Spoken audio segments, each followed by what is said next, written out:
Am I the asshole for accidentally upsetting my niece by saying her mum's life would be better if she wasn't born? To summarize, I, 32 female, got into an argument over something ridiculous, and now everyone is mad at me. When my sister, 26 female, was 17, she got pregnant and had a baby girl. Obviously, since she was young, she wasn't exactly ready to raise a kid, but my family did the best we could to help her out. She currently has a stable job and is living with her child and the child's father in their own apartment. The issue is that since she had the baby so young, she never got to really experience her life. I'm child-free and am always enjoying new life experiences, and I know my sister is jealous of me for it. The other day I came over for her daughter's birthday party, and we were talking about her as a baby. At one point we started to argue about how she was raised, and I said, "Don't you ever think your life would have been better if she had never been born?" And it turns out her daughter was in earshot of this, so she heard everything and got really upset. My sister got defensive and said that her child was the best thing to ever happen to her, and called me an asshole and kicked me out of the party. She blocked my number and won't talk to me at all now. My mum is saying I should apologize, but my dad agrees with me on this, and says my sister was overreacting. Maybe I was a bit too aggressive when I said it, but I know what I said is true. Am I the asshole for what I did? In my opinion, OP, I think there is a time and place for everything, and this was neither the time nor the place to say something like that.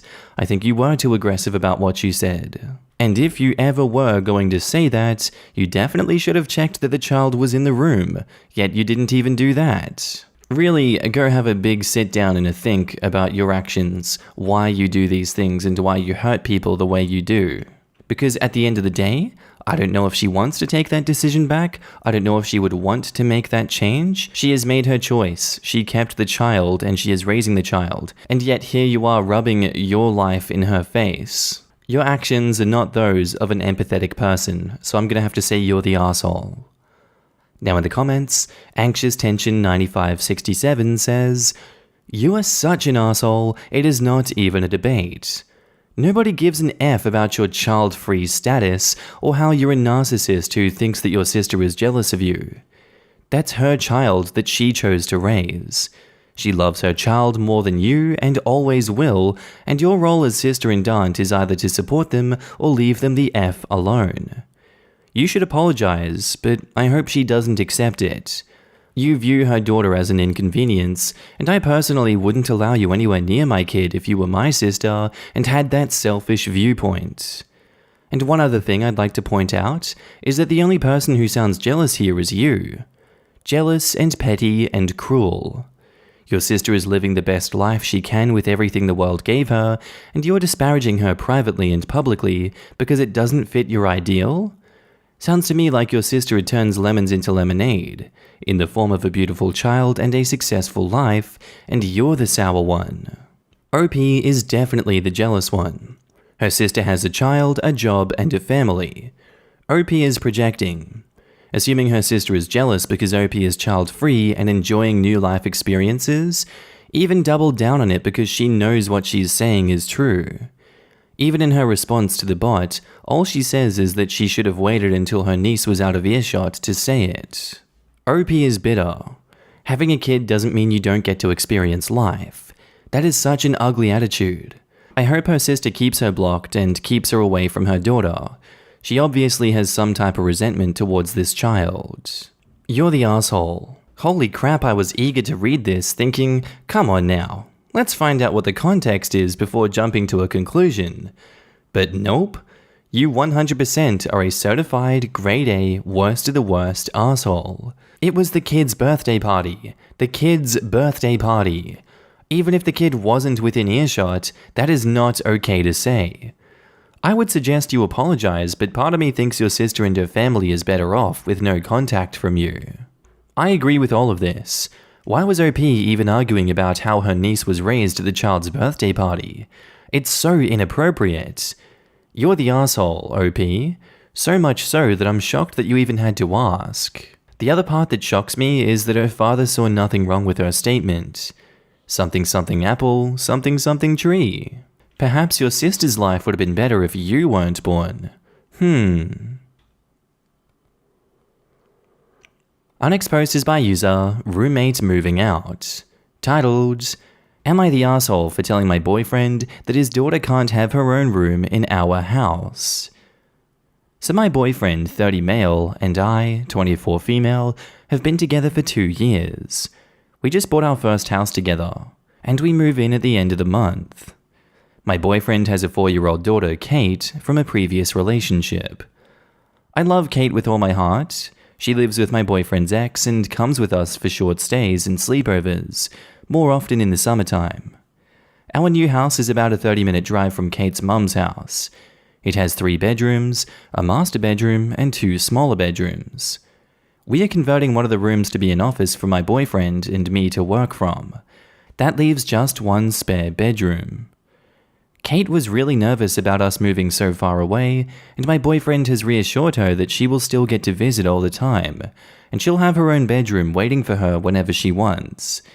My issue with this is that I don't want Kate to treat the only spare bedroom as her personal bedroom.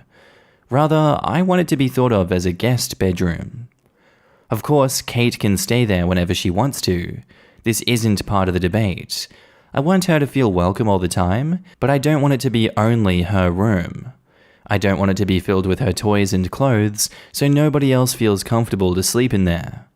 I don't think it's fair that a room is reserved for someone who is not there 90% of the time.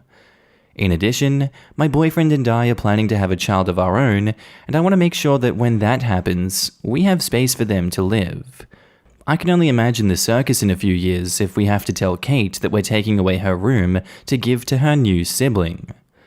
That's why I want to set expectations now, that Kate is always welcome, but she will be welcome as a guest.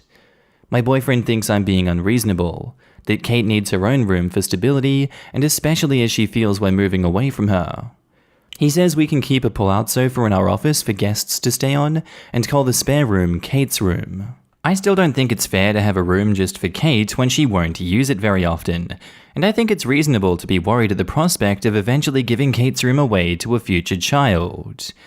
OP has offered the following explanation for why they think they might be the asshole.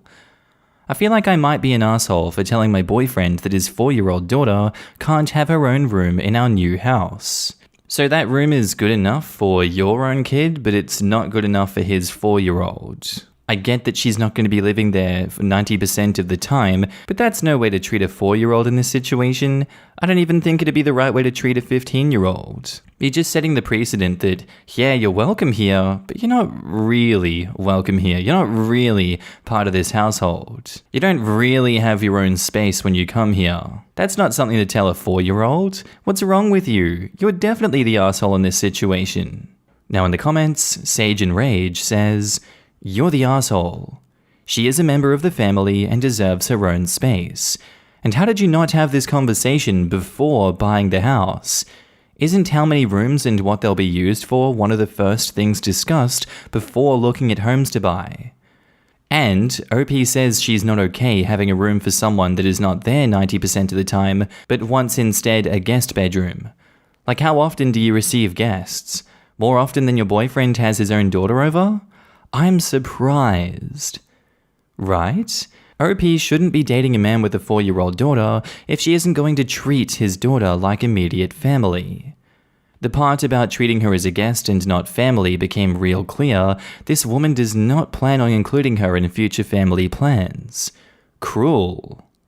The jealous stepmom posts on this sub are so toxic and sad. Also, she's more concerned about the possible future kids than the current real kid. It's clear she doesn't consider Kate to be her real daughter. If OP is moving in with Kate's father and they're planning a future, Kate is her daughter and needs to be treated like it. And as to the future kid, if you do have a kid, you don't take Kate's room. You give up the office because when you have a kid, you have to make sacrifices. I don't think you understand the concept or what it requires to be a parent if you can't understand how Kate would feel. You're the asshole. Android Queen says, "You're the asshole." I'm not surprised that you didn't discuss this beforehand, because it would be obvious to anyone with a heart that a 4-year-old is not a guest in her father's house. It is her other home. Of course she gets a room there. Seriously, you should go apologize profusely to your boyfriend and his daughter if you've already spoken to her about this. I love how she brings up that someday she plans to have a child, but doesn't consider how awkward it would be that stepdaughter can't have a room in the house, but her new child can. Her imaginary child doesn't even exist, and she's already showing her crappy mother skills. You're the asshole. 100% this. That child should never, ever feel secondary to her half-siblings. She's a member of the family, not a pet.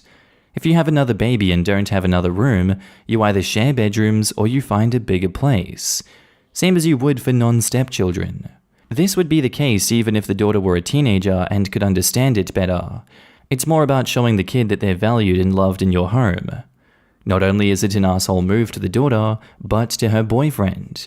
To have such little regard for his daughter? To possibly put his relationship with her in jeopardy? Jesus Christ. You don't want a stepchild and aren't prepared to love one like your own. Don't date people with children. Good parents always do what they can to make their house feel like home. I'm an adult and my parents don't even make me feel like a guest when I come over. Can't imagine being treated like a guest at only 4. And our next post is by user InevitableBug884. Titled, Am I the asshole for telling a younger female co-worker that it doesn't look good for her to be spending so much time with our married male co-worker? So I, 44 female, work in an office of 20 plus people. The youngest is Jenny, 28 female, who started to work for us this year. Jenny immediately clicked with our co-worker Dan, 47 male, and became close with him, even though they work on different floors. Dan is married, Jenny is single. For the past months, I've heard other people in the office gossip about Dan and Jenny, who always leave the office to have lunch together outside. Most of us bring our own lunch and eat in the pantry, and Dan and Jenny both used to do this too. Now they're usually gone for an hour or two. Jenny always asks me if I want her to grab a coffee for me when they leave, so I assume they eat lunch and have coffee after. But some of my co-workers wonder if this is all that is happening. This week, Dan was on leave, and Jenny stayed in the office for lunch. So I took the opportunity to tell her that it doesn't look good for her to be spending this much time with Dan, as it makes people wonder if there's something going on between them. Jenny was upset and asked if people wonder about that, or if I wonder about that. So I told her the truth that I've heard other people gossiping. She said she feels insulted that I even needed to tell her this because it means I believe it might be true.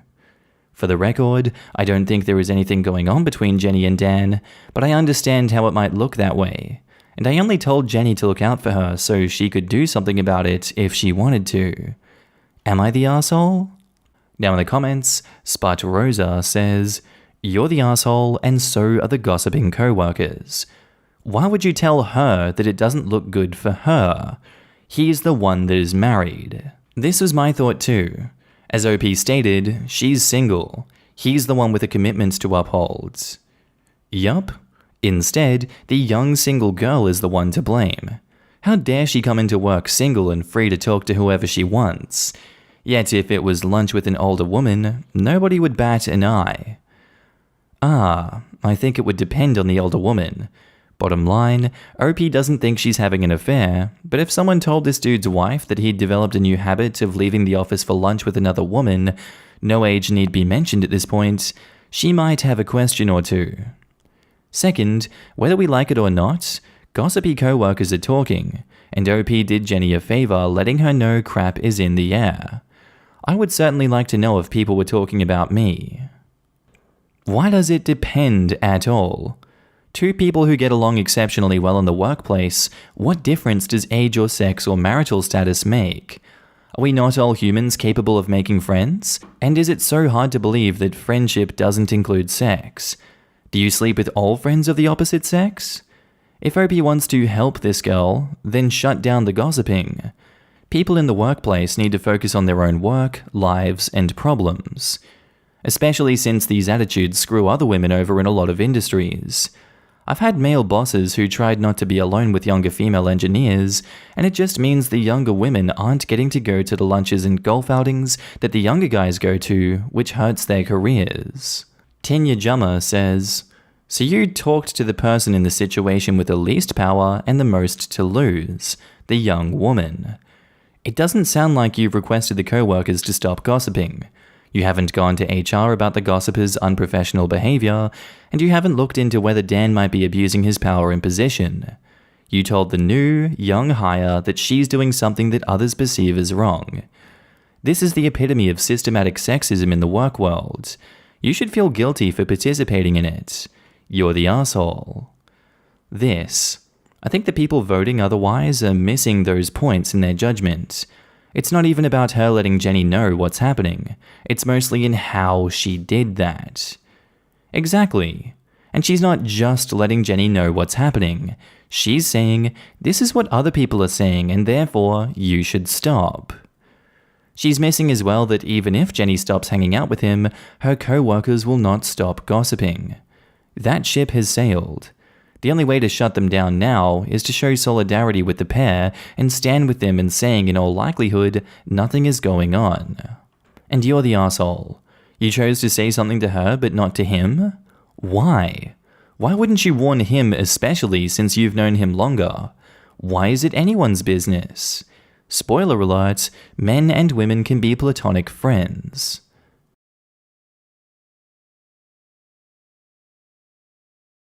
Am I the asshole for telling my mum that my brother has to move out if he doesn't bring his dog back? About 2 years ago, my brother, 31 male, begged my mum, 49 female, to let him keep a dog in the house. She refused because she knows how irresponsible he is. I, 24 female, also didn't want a dog because I knew I would end up taking care of it. He ended up going behind her back and buying a dog anyway. My mum and I were really irritated at first, but eventually we both fell in love with the dog. My brother paid attention to the dog for about a month and then got over her. So of course, like I knew it would happen, I ended up having to take care of her. Honestly, I started considering her mine since I was the one doing everything for her, and my brother rarely ever paid any attention to her. I got extremely attached to her. She would even sleep in my bed with me. I have severe depression and anxiety, and she made my days so much better whenever I was having an episode. She was the best part of my day. Last Friday, I got home, and she was nowhere to be found. I called my mum in a panic to ask her where the dog was, and she ended up telling me that my brother had taken her to the vet. I found this extremely odd, as he's never bothered to take her anywhere before. He claimed to have taken her to get her neutered, but whenever I asked for more information, he would just get extremely defensive and say that the vets hadn't told him anything. It has been a week now since the last time I saw her, and he's still claiming that the vet hasn't called to let him know any information about how the dog is doing. We ended up getting into an argument about it because I asked him what vet he took her to so I could call them for info. But he just got extremely angry and started yelling at me to let the vets do their job. He told me that it was his dog in the first place and that he could do whatever he wanted with her. I don't want to think the worst, but I'm also sure that he sold her because he needed money for his drug habit. Something to note is that currently, I'm the one paying for all of the rent, bills, etc. My mum lost her job last year and has not been able to find a new one, so I've been the one paying for everything. I pay for absolutely everything in this apartment. My brother is a lazy mooch who sleeps on the living room couch and hasn't been able to hold a job down for years. I was super upset about this whole situation, and I told my mum that if he does not bring the dog back from wherever he took her, that I'm going to kick him out of the apartment. She got angry and told me that I didn't have the right to do that. I told her that I did have the right to do that since my name is on the lease and I'm the one paying for everything. My brother overheard the conversation and is now angry that I would kick him out and possibly make him homeless over a dog. My mum called me a heartless asshole for choosing a dog over my own brother. Am I the asshole for saying my brother has to leave if he doesn't bring the dog back? Edit, my brother is now claiming that they sent her to a hospital 2 hours away from us because she needed knee surgery, and that his friend who originally sold him the dog is going to be taking care of her during recovery, and that we'll get her back once she's healed. Honestly, I don't know what to believe at this point. I'm hopeful that he's telling the truth, but I don't know why he's being so defensive about it. OP has offered the following explanation for why they think they might be the asshole. I think I might be the asshole because it was technically his dog, and if I make him leave, he might end up homeless. He is just a terrible person for getting rid of this dog. There is no way that he's justified in this situation. There's no way that he isn't the asshole. You seem to go very lightly on the fact that he's a drug user, potentially a drug addict, by the looks of it, and that he's gone and sold your dog for cash. I understand that that's a sensitive topic and that's hard, but reality points to the fact that he went and sold that dog for cash. That's a senseless thing for him to do. It is unimaginably cruel to take him from you. But at the end of the day, it doesn't sound like he cares, and he's just using any excuse, warping reality as much as he can to get you to not blame this on him. How many goalposts does he have to move for you to realize that he's just having a go? Because from what I'm seeing, he knows that you'll just play along with him. Why are you playing that game? Why are you believing him? And why are you listening to your enabling mother? If push comes to shove, you can always just cancel the tenancy agreement and find somewhere for yourself. Yes, that would be a cruel thing for you to do. It would make your brother and your mother homeless. But your mother hasn't really done you wrong in this situation. She's caught in between a rock and a hard place. Her actions are somewhat understandable, though they are not justified. His absolutely are not justified. At the end of the day, you're not the asshole for telling your mom that your brother has to move out if he doesn't bring his dog back. Now in the comments, 2 Cent Psychologist says, not the asshole. He sold the dog and doesn't have the money or intention to get her back. The 2 weeks are for OP to calm down and back down from her threat. If he truly is in a hospital, he can provide immediately the name of the hospital and the vet for you to call. Otherwise, kick him out. You also have to warn your mum that if you ever find your brother came in, even just to visit, you will kick her out too. Take a stand, OP. Best of luck, and I hope you find your dog. Not the asshole. Reading this made my blood boil. Give him an ultimatum and tell him that the dog should be back in 24 hours or he is out. The dog is family. Hell, the dog's been more of a family to you than your brother. Also, once, and hopefully if you get the dog back, re-register it under your name for ownership. Not the asshole. Okay, you were being really tolerant of them and that has to stop. Personally, I wouldn't have even given him the week. If I were the one whose name was on the lease and I was the one paying for everything, I would tell him, either tell me what vet you took him to, or what you really did with her, or get out of my apartment. The moment your mum called you a heartless asshole, that signed her own eviction notice. You don't deserve verbal abuse from her just because she's your mum. You've been gracious enough to let them stay with you, and they are behaving as though they're entitled to your place.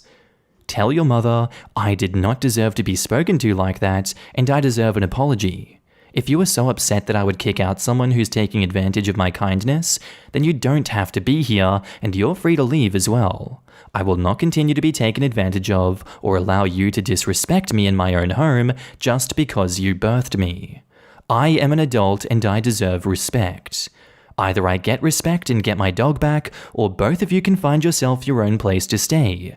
I will be treated with respect, and you will apologize to me, or you will leave. I don't care if you're my mother. Clearly family doesn't matter since brother got rid of a family member that I have been caring for without talking to me about it. OP, you need to lay down the law and throw them out. They have proven they don't respect you, and your mother has shown herself to be verbally abusive. I get that it's sad that she lost her job and hasn't found a new one. That doesn't entitle her to live in your apartment and then disrespect you the way she did. You deserve better than that, and it's time to make that clear. Throw them both out and block anyone who dares say, "How could you do that to your mother?" She insulted you for giving her the heads up that you'll chuck her brother out for selling a family member for drugs. And yes, that dog was absolutely a family member, and anyone who says otherwise isn't worth your time. Now on to the update. So I know a lot of you asked for an update on this, but I put it off for so long because a silly part of me was hoping that after 2 weeks passed, I would get my dog back. Well, as many of you can probably guess, it has been 2 weeks since my dog disappeared, and I haven't gotten her back. I did what a lot of you suggested to try and find her. I called animal shelters, clinics, and hospitals around my area, but I had no luck with them. I also posted flyers around my city, and the city an hour away from me when my brother claimed that she was getting knee surgery. I haven't heard back about that either. After my brother found out I posted the flyers, he got extremely upset, and we got into a pretty heated argument. He left the apartment, and as of now, is no longer living here, and he hasn't tried to come back, as far as I know. My mum was upset at first, but I guess she decided to not argue with the person she's depending on for money, lol. My brother never ended up telling me the truth about what happened. My mum is keeping in contact with him through the phone, and she did tell me that he's still keeping up with the lie. Apparently they were talking yesterday, and he told her again that I would get the dog back after she recovers. At this point, I don't know why he's still bothering with the lie. I honestly wasn't going to make an update because there wasn't much left to say, but then today I got home and found out my mum threw away all of my dog toys, her food bowls, her bed, and a bag of dog food she never finished. So I guess that's that. I really wish I had a happier update to give you guys. Thank you for all the nice messages and the insight you offered on this situation. I really appreciate it. Now in the comments, Loop Garou Scientist says, "You should get your own place, with or without a roommate. Your family is so disrespectful." Yeah, no idea why OP is supporting them when they've done nothing but disregard and downplay OP's feelings on the entire matter. And OP replies, "No longer supporting them. As far as I know, my brother is homeless now, and after a talk with my mother and a lot of arguing, she finally has a full-time job again, and she's gonna start paying her half of everything. You still need your own place. Now that your mother is paying half of the bills, she's gonna start insisting that your brother be allowed back. Start looking for your own place and leave when the lease ends." And the benefit of moving rather than kicking out mom is that then they don't know where you live. And also, depending on where you live, you can file a police report against your brother. Pets are considered property, and if all recent medical and care payments are in your name, that is considered theft. So I would threaten to call the police on him for theft if the dog isn't given back, and if the dog doesn't come back, call the police and file. Unfortunately, in this case, it sounds like the brother was the legal owner, regardless of how crappy he was. Not necessarily. She's been paying the vet bills, and I bet he doesn't have anything in his name like a receipt or a pet license. Owner of a pet in legal terms isn't based on who bought the dog originally, but the person who has paid for the most of the care of the dog. So if OP fed the dog every day, walked it, trained it, etc., but never paid for any of the food or vet bills or anything, then the brother would be the legal owner, assuming he's the one who paid the bills. But since OP has been doing all the paying, that makes the pet legally theirs in the majority of the cases. Ghost Forest says, "I'm so sorry. This is horrible, and I can't imagine how painful this is for you. It's time to plan moving out. Tell your current landlords that you'll be leaving at the end of your lease term and that you'll need to be removed from the lease. Make sure you do this correctly so that you're not liable for the lease going month to month and being responsible for the rent even though you no longer live there. Get all of your documents like birth certificate, social security card, passport, etc., and put them somewhere safe. Ideally not in your current apartment. If you have any other valuable belongings, do the same as you approach move-out day. Start looking for places soon and start planning the move. And also make sure your name is off the bills when you move. After you have your new payment, place a credit freeze on your social security number so that your mum can't use it for fraud. You can do this for free. Look for information on credit freeze or security freeze. Your mother knows what happened to the dog and is still in contact with your brother. Her throwing out your dog's belongings seals the deal. She knows. Whatever you do, when you move to your own place, don't tell your mother or brother where you are. Don't allow them to stay with you, as they'll never leave, and don't give them a key. Make sure your new landlord knows that your family is not authorized to get into your apartment for any reason. I'm so sorry this happened. But you sound like you have your own future well handled, and I wish you the best of luck as you move forward without these cruel and toxic family members.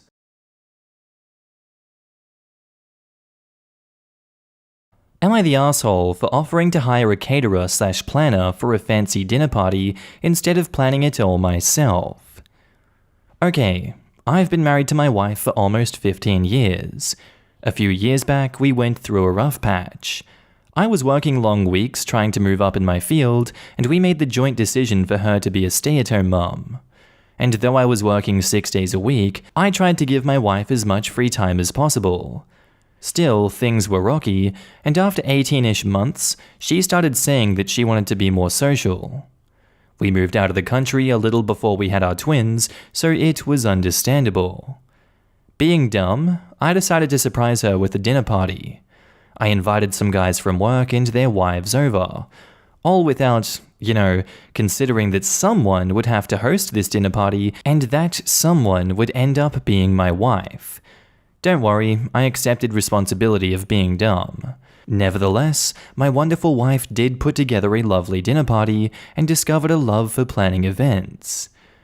A few months after, she decided to go back to school for hospitality so that she could be an event coordinator. We arranged for part-time care of our girls, and after graduating, she found a job in her field. 5 years later, she's moved to another company and is currently up for a promotion and has been schmoozing her bosses and high-level clients, and she wants to have a party at our new home. Here is where I might be the asshole.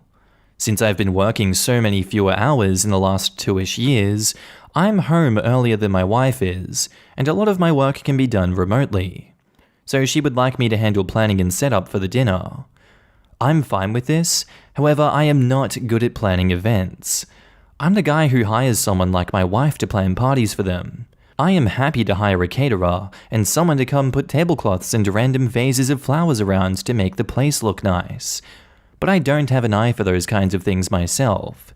After offering this, my wife acted like I'd just shown Nanny Ruth the family jewels, saying how horrible it would look like if I hired her company's competitor to host a party at our house, that I had to do it myself. I was a little miffed, but the girls were in the living room in earshot, so I told her, alright, well then, I'd need her to at least give me a checklist of things to do. Well, that turned into how I clearly don't respect her or her profession. I've always looked down on her for not being as smart, how I don't pay attention to her job, or I'd know what went into planning a party and I'd be able to handle a simple dinner event. I honestly had no idea what sort of minefield I'd just walked myself into. I was at a loss, so I herded my girls upstairs so I could try to talk to my wife. But it's been 45 minutes and she's still on FaceTime with her sisters after not wanting to talk. I don't think I've ever done or said anything to make my wife think that I look down on her job. I try to be as supportive as I can. But maybe she's right and I'm not doing enough. Give it to me straight. If I'm really being the asshole, please tell me so I can go grovel at my wife's feet. And edit to add, I hope this is allowed, because people keep saying this, I truly had not considered what I suggested to be a bad look on her because I wasn't exactly suggesting her direct competitor. Wifey works at one of those companies that does everything. They have in-house bakers, caterers, planners, a band, florist, etc. I was only planning to hire a restaurant to cater food and maybe someone to help me decorate. I'm already planning to apologize profusely. OP has offered the following explanation for why they think they might be the asshole. I think I might be the asshole because maybe I should know how to throw a great party like she does, and I'm just being a clueless idiot. I just don't want to screw up her promotion, but I'm ready to grovel if needed. At surface level, this is such an easy you're the asshole because, this is payback for you getting your wife to do that party out of nowhere, just dropping it on her years ago. That was 5 years ago, it's like, hey, you suck for doing that, here's your payback, you can do my party. But I really have to flip the tables on her for this one. This is a completely different circumstance. This isn't about impressing friends. This is about her career and her own promotion. Her with party planning professionals that will, scrutinize everything in this home because it's like, well, if you took your job seriously, you would entertain us at your house and you would do a good job of it. Show us that you're serious, that you want this promotion. It is unfair. It is so unfair for her to put that on you, OP, when you don't have any clue about party planning. Sure, you can Google something, you can go to YouTube, you could put, to your best ability, a party together. But she's got 5 years of professional experience with this, with multiple promotions in between. This is not about you, this is about her. I actually don't understand why she is asking you to do this. I get it might be related to that thing 5 years ago. But really, at the end of the day, if this party goes badly because of your inability to plan something up to their standard, she only has herself to blame. If she doesn't at least want to help you out and give you some suggestions and, do what a partner should be doing in this instance and working together, that's her problem. You're in a damned if you do, damned if you don't kind of situation here, and I'm so sorry that she's put that on you. I'm going with not the arsehole. Now in the comments, Pog O'Mahone says, "You're the arsehole." She's 100% correct that hiring her company's competitor to cater a dinner for her colleagues is a phenomenally idiotic thing to do. But her solution isn't actually better. She's invited planning party professionals to her home for a party. She shouldn't leave the party planning to an amateur. Oh yeah, but it was good for the gander when he did it to her all those years ago. Right, and if she were anything but a planning party professional trying to impress other planning party professionals, I would say he should definitely do it.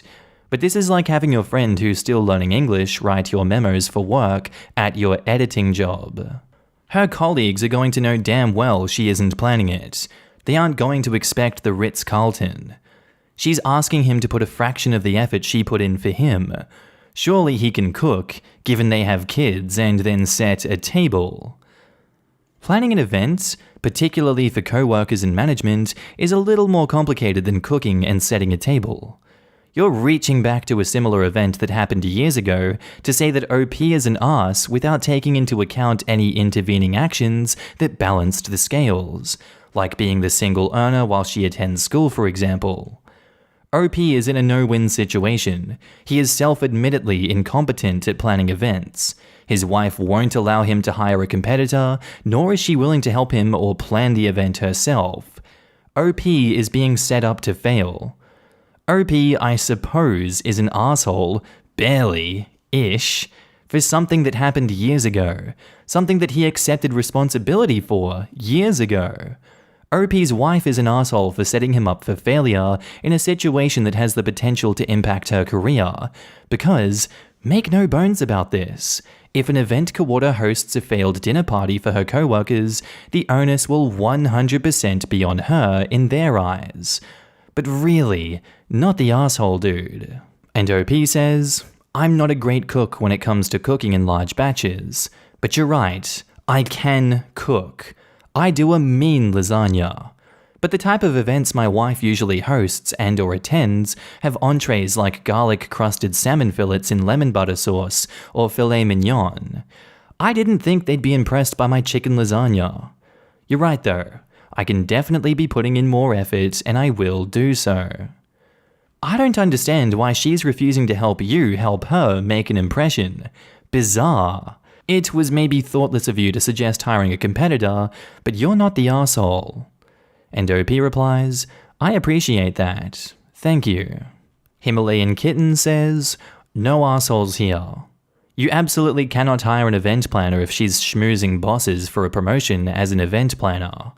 On the other hand, she needs to step up and give you a very detailed plan of what and how she wants things. You can pay attention and respect someone's job, but that doesn't mean you know how to do it as well as they do." And OP replies, "I could have been more clear, but character limits, that I was never suggesting to hire a direct competitor. Her company is one of those that includes everything from the caterer to decorations to a florist. I just wanted to hire a restaurant to cater the food and, well, the other stuff like florist and decorating. I hadn't thought about being direct competitors, to be honest. I also never wanted to have workers present for the actual party, nor did I plan to advertise to anyone that I hired someone. But thank you so much for your thoughts. I'm on the spectrum, but high functioning, so sometimes I miss things that others pick up on. Hire her through the company to plan the party. Sarcasm. And now the moment we've all been waiting for. It's the update. So since I last posted, I have had a chance to talk to my wife, and I have a game plan in place. I followed your advice, and the first morning after our argument and after our girls went to school, I did sit down and apologize to my wife. I told her I was so sorry to have made her feel that I wasn't being supporting enough. I cleared up the suggestion of hiring the competitor and explained what I meant more clearly. I also gave her the floor and asked if she could tell me why she'd been so upset. If it was just because of the suggesting a competitor thing, or if there was something else going on, that she could talk to me about anything. She has another co-worker, whom I will nickname Kayla, who is also up for the same promotion, and only one of them will get it. The day of our argument, Kayla had snuck in her fiancé to set up a big brunch/lunch thing for the office. Of course, my wife is stressed, and she's been working very hard for this promotion. So her thought process was that I needed to step up and do the same as Kayla's fiancé did. However, I pointed out that we knew Kayla and knew her fiancé, and he's the main manager in charge of running a largish hotel in our city. Part of his job is also managing events that they have at the hotel, which will happen often because the hotel is gorgeous and the perfect backdrop for weddings, conferences, fundraising dinners, etc. It clicked in her mind that my skill levels were not on par with Kayla's fiancé. We talked and I made us something to eat and then drove her to the office.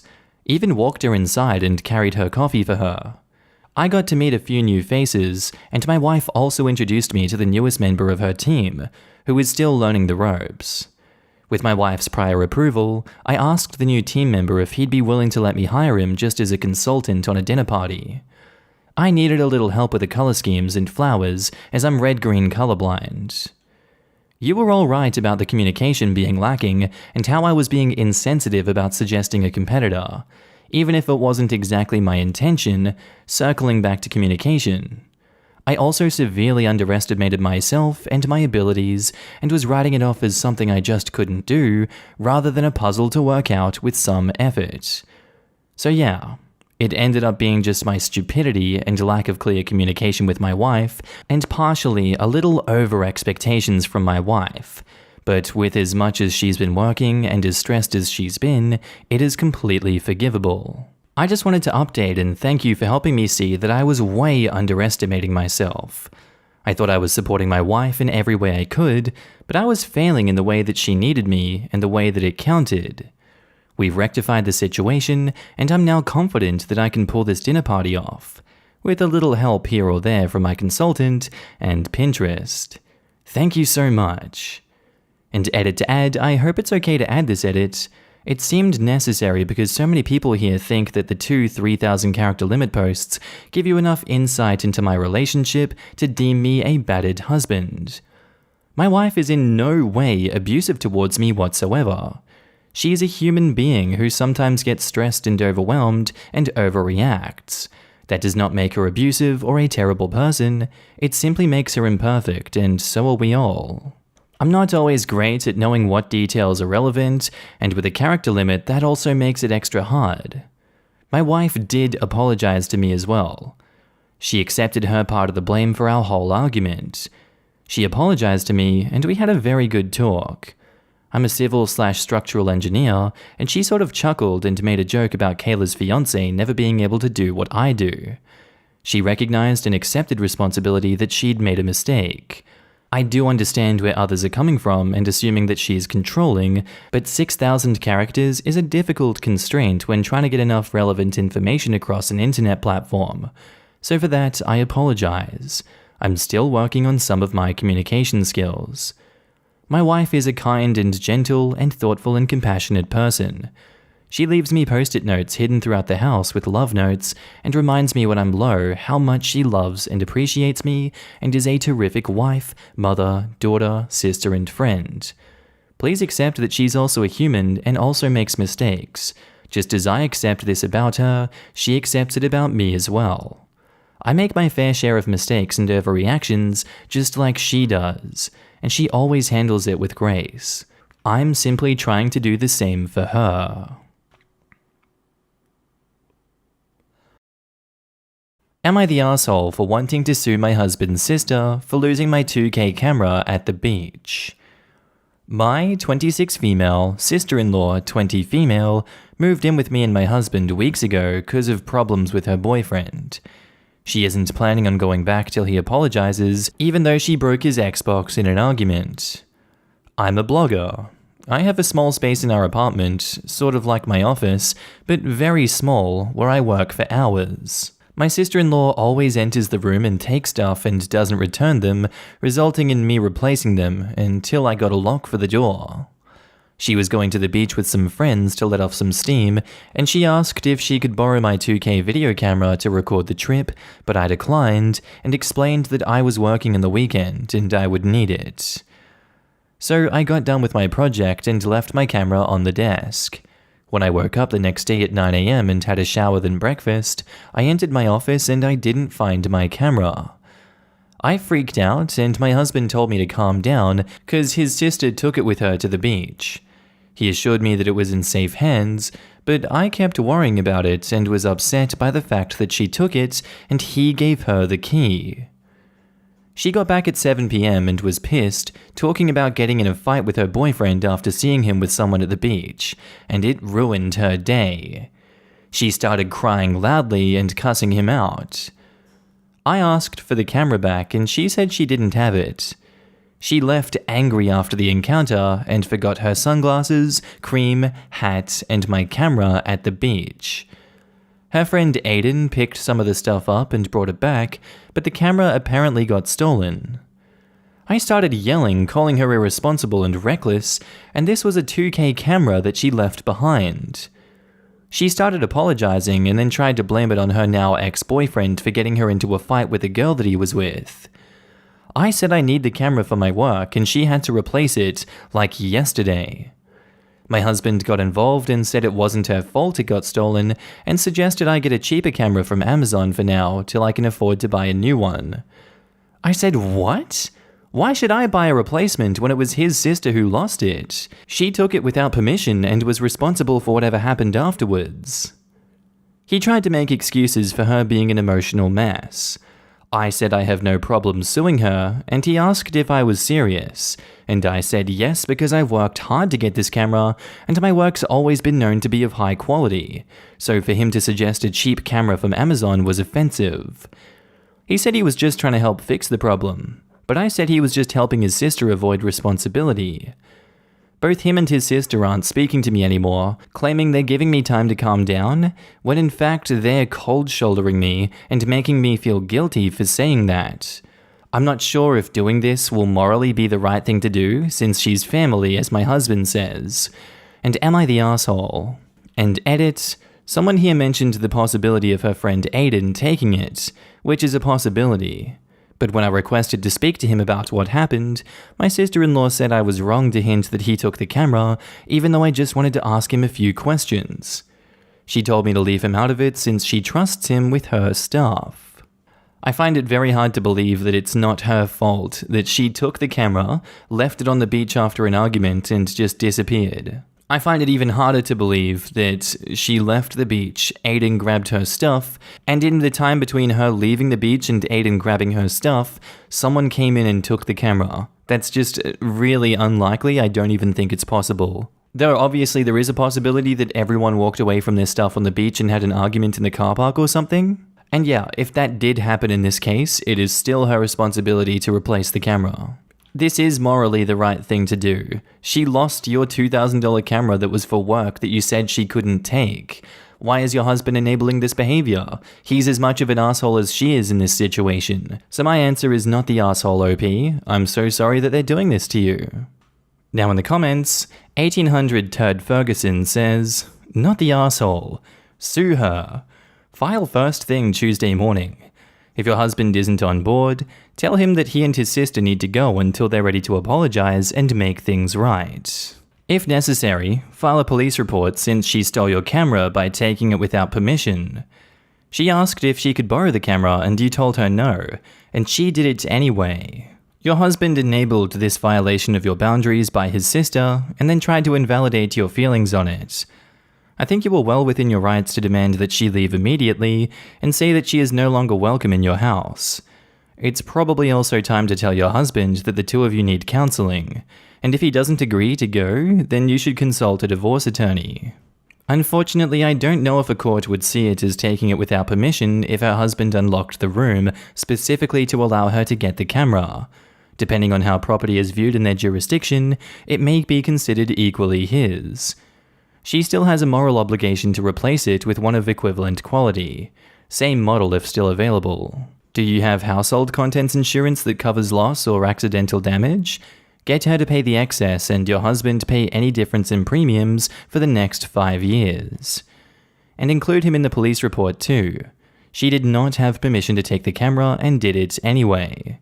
If OP is going to include the husband in the report, she may as well add divorce papers or couples therapy, because that's not going to end well. It sounds like it's going that way anyway. Her husband has no respect for her or her things, and just makes excuses for his sister's selfish behavior. Just get a cheap husband off Amazon until she can afford a better one. Unlike the camera, her husband isn't exactly known for high quality.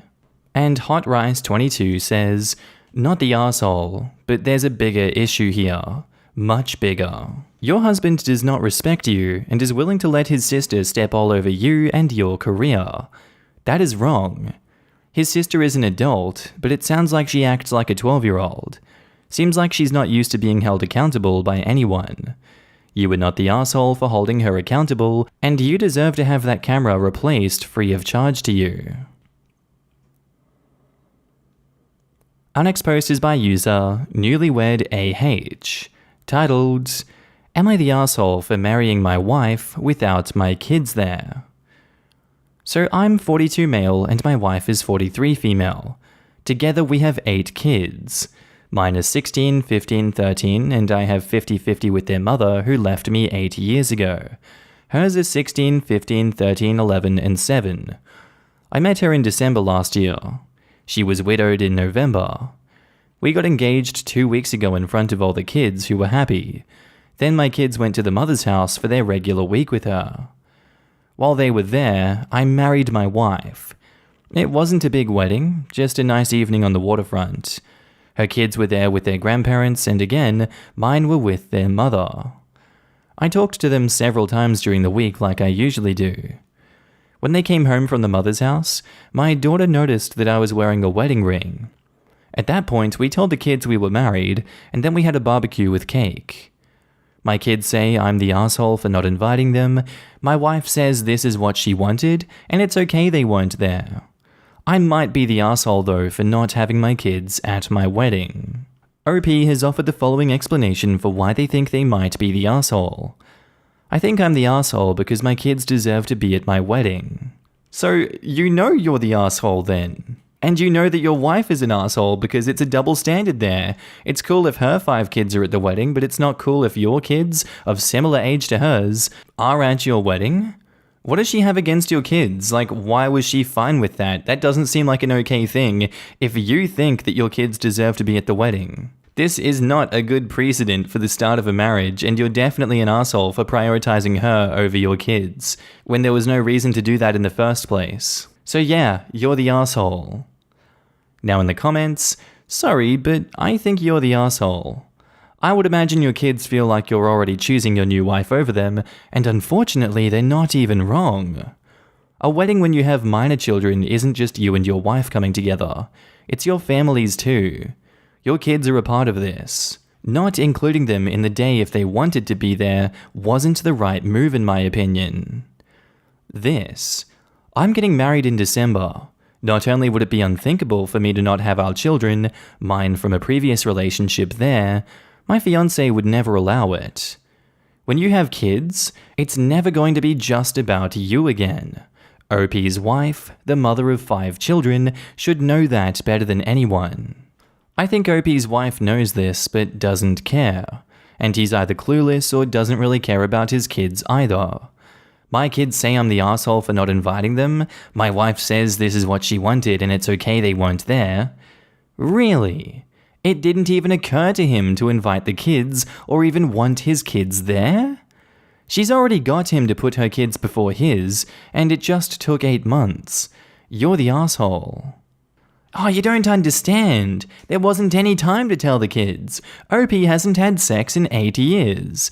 So, they had to get married after a few months of knowing each other because we wanted to get married right away because we don't believe in sex before marriage. You're the asshole. And let's not overlook this gem of a reply from OP. I feel like my wife comes before my children.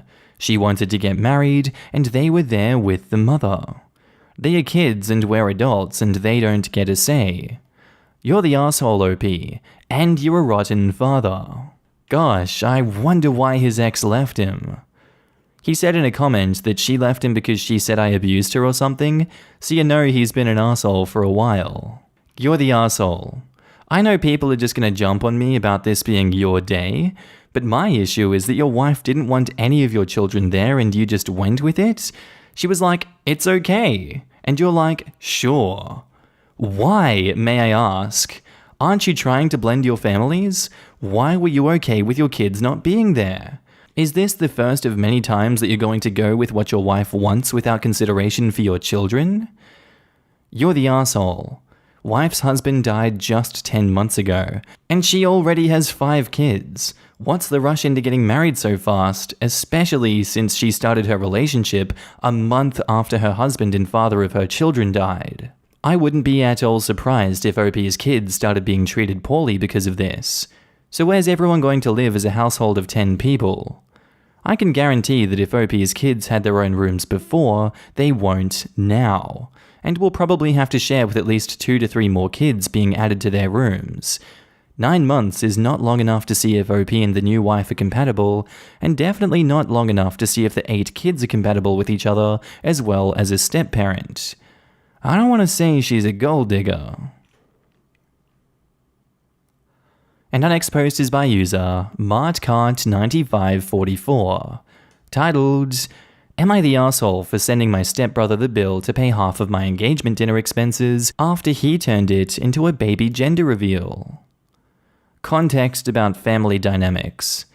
Me, female 26, and my stepbrother Ethan, male 30, met when we were very young. He grew up being very competitive towards me and acted like we were in some kind of race into everything. E.g., he broke his finger on my graduation day and my parents couldn't attend. He decided to put his dog down at my birthday and turned it into a sad anniversary and hated my parents for celebrating my birthday instead of mourning his dog. He got married on my mum's death anniversary. Years later, he seemed to mature and be respectful. We see each other in gatherings hosted by my stepmom, and Ethan said he wants me to be an aunt for his future kid, as he and his wife are expecting. Days ago was my engagement dinner, and it was held in a prestigious restaurant that cost me and my fiancée Morgan money. Ethan and sister-in-law showed up unexpectedly, and they congratulated us, and then Ethan finished his drink later and announced the gender of the baby that he and his wife were expecting, proudly saying, "We just found out, and it's a boy, everyone!" It was completely out of the blue. The family got excited and they ordered another round of drinks and started playing the Guess the Name We Chose game and chiming in with suggestions. Me, Morgan, and mother-in-law were sitting watching how this daughter turned into a gender reveal party. We were ignored until the end of the event. Morgan was livid, saying Ethan was acting like a high school attention-seeking bish, and ruined our night by stealing the spotlight and redirecting it on him and family. I said we had to do something to at least do damage control after spending money on a hijacked event. He looked at me and asked, "What do you have in mind?" I immediately sent Ethan the bill for half of everything that Morgan and I paid for, with a brief explanation as to why he was expected to pay. He called yesterday and was going hysteric, saying I can't make him pay for jack crap when I was the one who invited him. but I did not invite him nor his wife. He argued that he came to the party after my stepmom told him he was invited, and he didn't intend on hijacking it or anything. Someone asked a question about the baby, and he answered, just repeating it just happened, and that it wasn't his fault people got interested. I said he still had to pay, but he talked about how this wasn't even about him or his wife, so I can't claim they were being malicious, and then stopped and asked, Are you being jealous of a baby presumably stealing your night? That's your nephew! I called him crazy for jumping to such a conclusion, and as a response, he said that he owed me nothing then, and that I had to stop making unreasonable, entitled demands. I had a fight with him, and he called my stepmom. She told me to knock it off and that it didn't matter, since my fiancé is well off, and can always have a second engagement dinner if it is such a big deal. I refused and demanded he pay. He and his wife explained how I should be focusing on being an aunt rather than punishing them like that. Yes, I did say that if he doesn't pay, then they won't be at the wedding. OP has offered the following explanation for why they think they might be the asshole. I might be the asshole because they probably did not intend for this to go this way and for my dinner to turn out like that. I mean, you say probably did not intend, but you're on the phone call accusing him of intending to do that. So in the circumstance that it wasn't actually his intention and this was a big kerfuffle, that yeah, you're an asshole for that.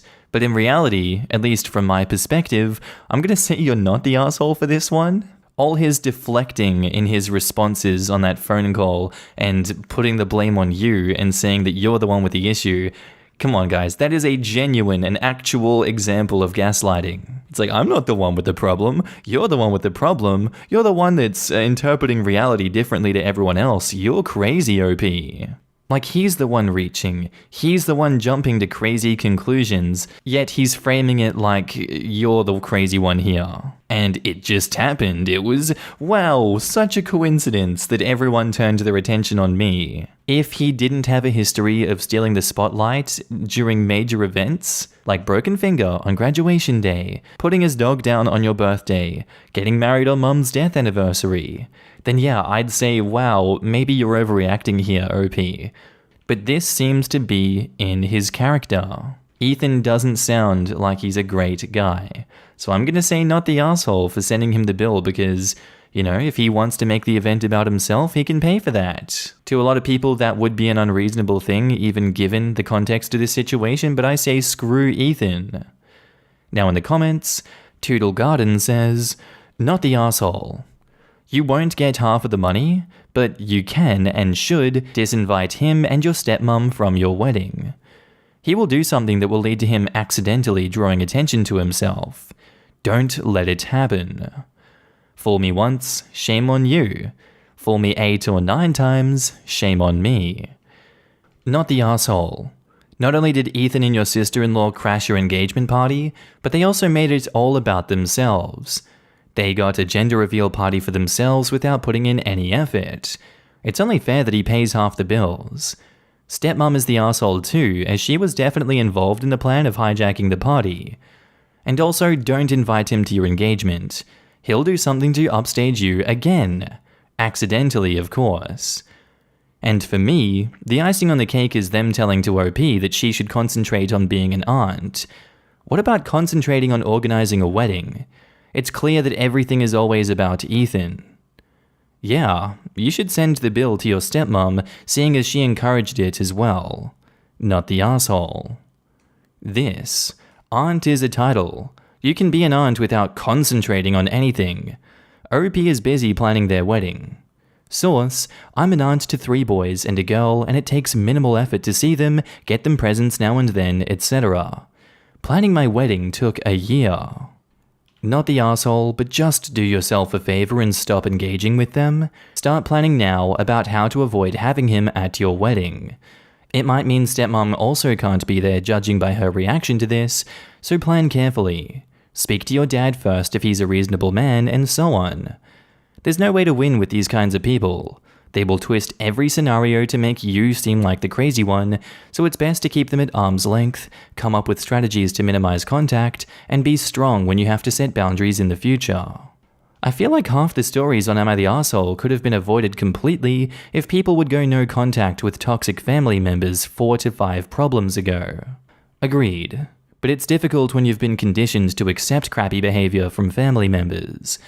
I get why people put up with it for so long, but eventually there's got to be a point where you think, why does my happiness or needs or boundaries always come second to people who are actually behaving badly? And our next post is by user Why I Love You, titled, Am I the asshole for backing out of cooking for my dear husband's guests after he told me, do your job? My husband and I both work equal hours. I'm a hairstylist working at a salon, and he's a warehouse manager. My mother-in-law is very sexist and lives in the 1950s still. She said women can't stop taking care of their households as a priority, no matter what they achieve.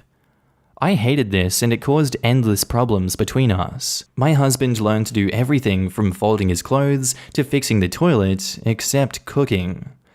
My mum taught him that his future wife should do everything so he didn't have to learn. He defended me against her and cut contact with her.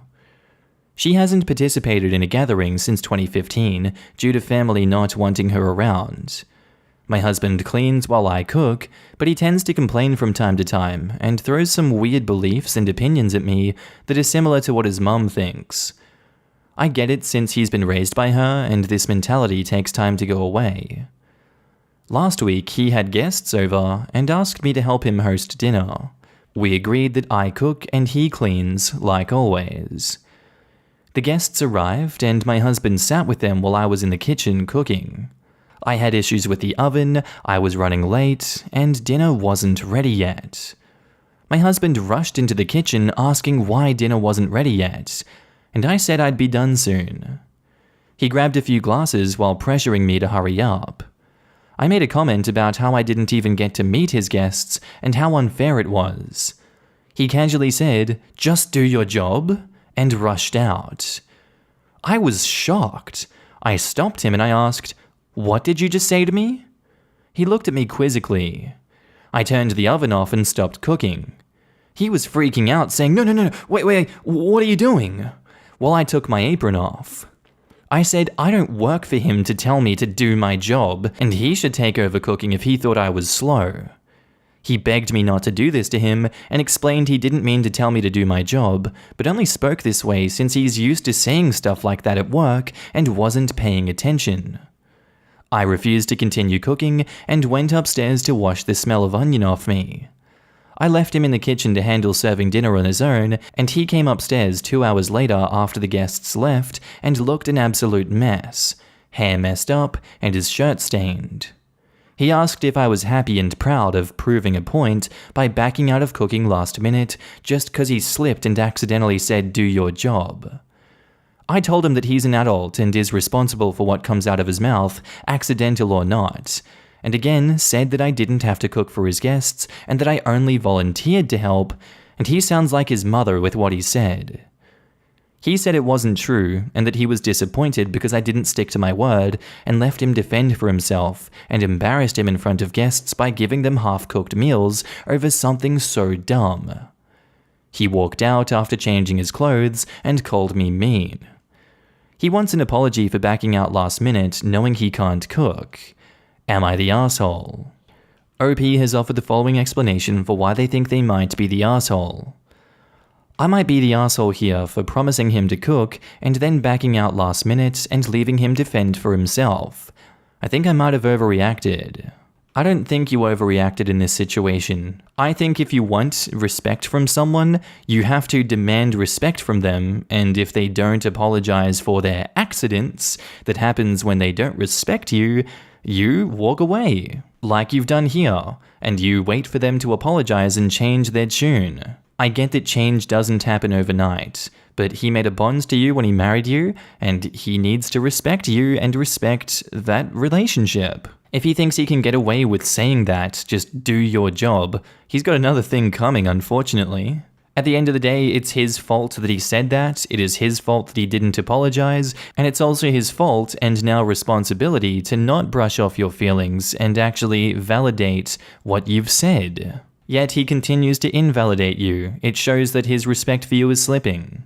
You've done a good job by keeping him under your thumb and showing that his actions have consequences, and I really respect that. If he's not going to treat you with respect, he's not going to get respect in return. He's going to get shafted just as he's shafting you. Not the arsehole, OP. I'm really impressed about how you handled this situation. Now in the comments, Terra Sagis says, not the arsehole. It's past time for him to learn to cook, because it's not your job. He owes you an apology and also show him this post. Exactly. It is not her job. He should be the one apologizing, not her. And also if it slipped out because that's how he talks to people at work, which I think is utter bullcrap, that simply means he's an arsehole in his job too, because they are very rare occasions when that is not disrespectful to say, or rather rare occasions where that disrespect is acceptable. And even then, there are nicer ways to say it. He's just trash, and OP has to decide if he's sexist trash or general trash. And personally, I'm leaning towards the first one. This is exactly what I thought. He thought it was making it better to say that's how he talks to people at work, making him a grade A arsehole to people in general in addition to his wife.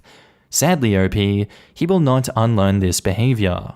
It is his mentality, and it's not going anywhere. Not the arsehole. Good for you for not putting up with your husband's crap. There's a fundamental truth in your relationship. You know how to cook and he doesn't. That means when it comes to cooking, you have a value he doesn't, and as you just showed him, you're in a position of power. He needs to appreciate what you do for him, not take it for granted and bark out orders to you. I will say this, he will remember this lesson. If you had backed down at the last minute, he would have taken it as you backed down if he pushed you hard enough. Now he knows you mean business and you will not be pushed around and you will not be treated like a servant. A marriage is a partnership, not a corporation where one person is a boss. The correct way for him to act is to show you gratitude for the efforts that you put into that night's gathering. And OP replies, hello. Yes, I agree with your opinion. Also, I admit I'm the type that gets easily offended, so yeah, I might have went a bit over the top. Your reaction wasn't over the top. It was exactly what was needed in that moment. OP could have gone and sat with the guests, given them the short version of events and had a glass of wine, and then enjoyed the Cluster F floor show. In my opinion, that would have gone too far. She left the situation instead of actively making the situation worse for him. Not the arsehole. Yeah, that would have made the guests so uncomfortable. I'm gonna go against the grain here. Everyone sucks here. Our partners are our partners. You knew this would embarrass him at the least, and possibly humiliate him. What he said was wrong and infuriating. He was flustered and clearly wanted to impress these guests.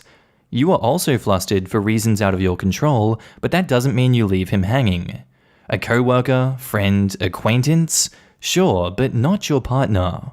Unless you're planning to leave him for it, tell him you're upset, set it aside and lay into him later. There is no need to humiliate him. He sucks, you suck, everyone needs therapy. I see where you're coming from, but I think OP made the right decision. She's setting a norm that says she shouldn't be subjected to this sexist remarks and work for guests she doesn't even get the time to interact with. She has set a clear boundary. Either husband respects that, or, when he can't, his disrespect wouldn't be tolerated. You have to keep in mind this is not a slip. OP did mention how he has a history of resembling his mother and being sexist. The reason why husband let her cook for 2 hours, not mingle with guests and told her to do your job, is precisely because in the past, she did not put her foot down and attributed his bad behavior to his upbringing without holding him accountable. You cannot negotiate with sexism. You will not win that bargain. You just show that you simply won't take it under any circumstances. The hint is there for the husband to take or discard. OP, not the arsehole. Proud of you for finally making a stand. Don't be guilt-tripped. He is not this way because of his childhood. Most of us had crappy childhoods. We didn't grow up to be assholes, and nothing is wrong with you for being angry and taking a stance. I'm married, and my husband has never said anything like this to me in over 10 years of us being together. Something like that doesn't slip out of a person who isn't thinking it. If it did, I imagine my reaction would be a very loud, "Excuse me?" And unless it was some kind of wacky misunderstanding, I would be seriously reconsidering the state of our relationship because the level of respect in that one comment can't possibly live in isolation. And of course, it doesn't. As explained in the post, he disrespected her in other ways, like not allowing her to meet the guests, and he disrespects her on a regular basis and blames his mother for it. Am I the asshole for telling my stepson's Bumble date that she should focus on her career and children rather than dating men like my stepson?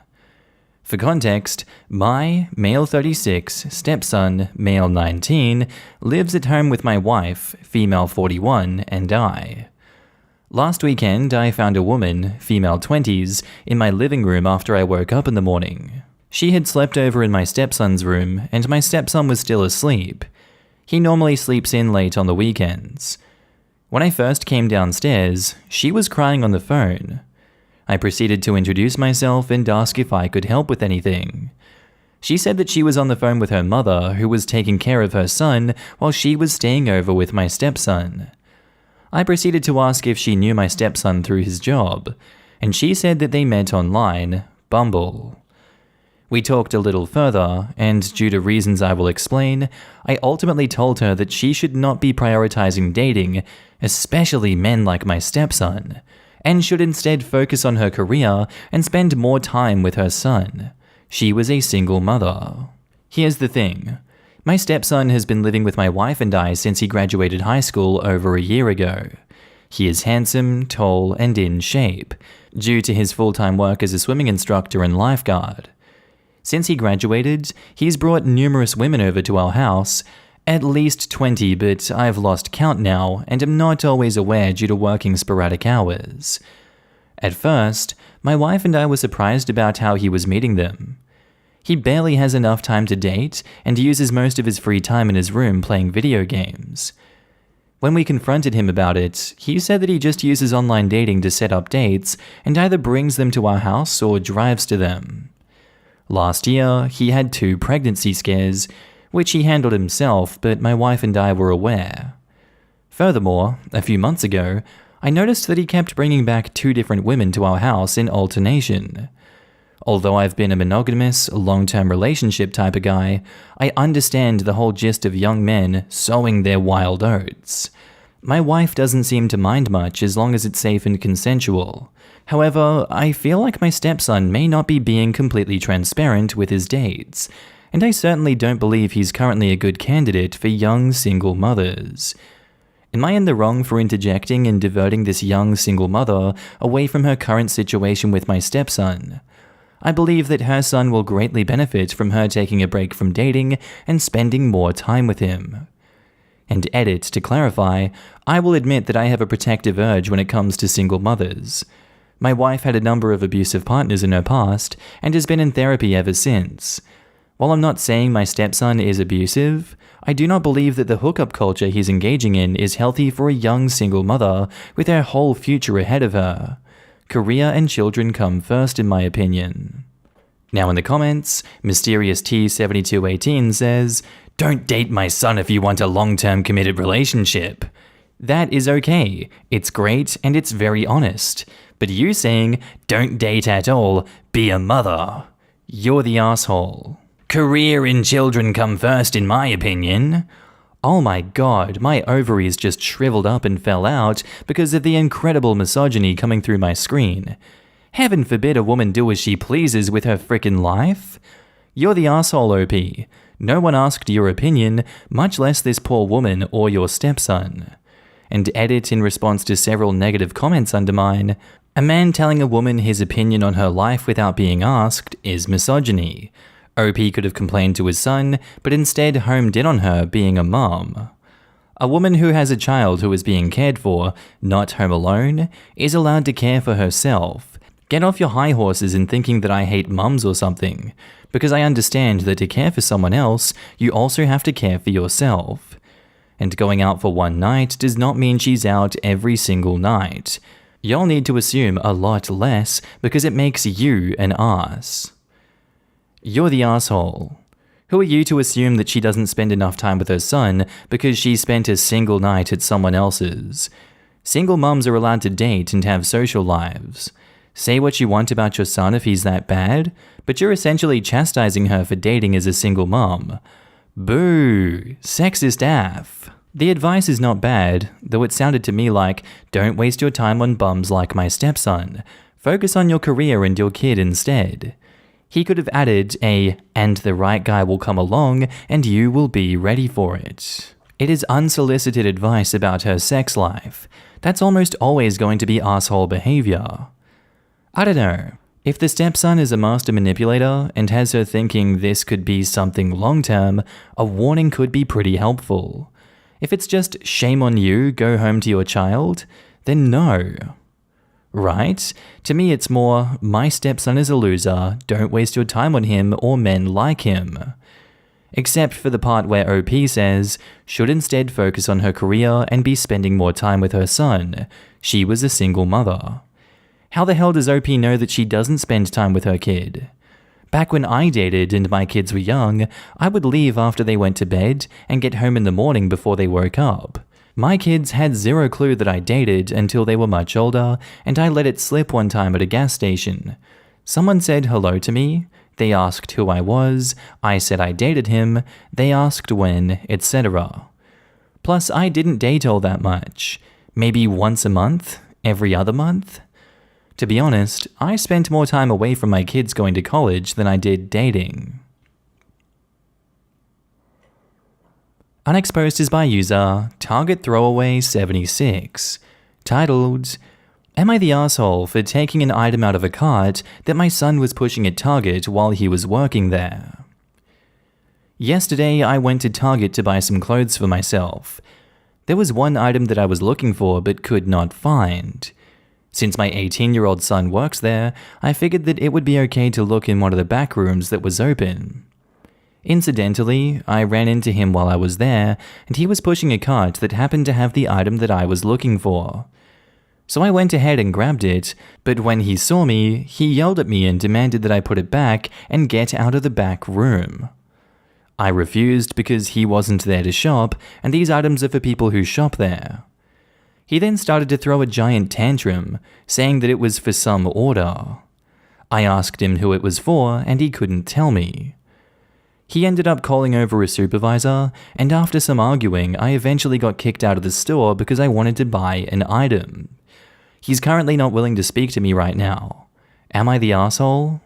Man, Mr. Target Throwaway, what are you coming on here gaslighting your son for? Why are you saying he threw a giant tantrum? Your son's just trying to do his job, and you're the one going out there breaking rules and then saying that he's the problem. Your son could get fired from this job for your actions if he were to not do the things he did here. He did everything right in this situation and you did everything wrong, and now you're saying it's his fault. Yes, you're the asshole for this one. Now in the comments, Fundamental Ick says, you're the asshole. Backrooms are for staff only, and you potentially jeopardized his job with your entitlement. You're the asshole.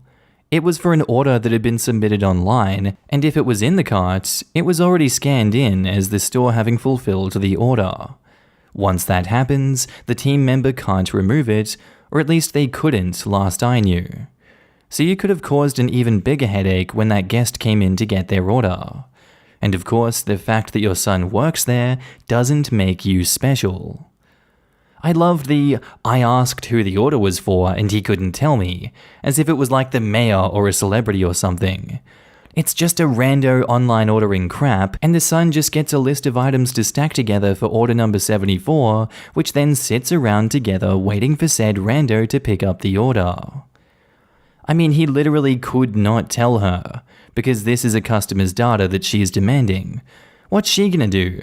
Pressure the address out of her son and visit that person to discuss the item or something?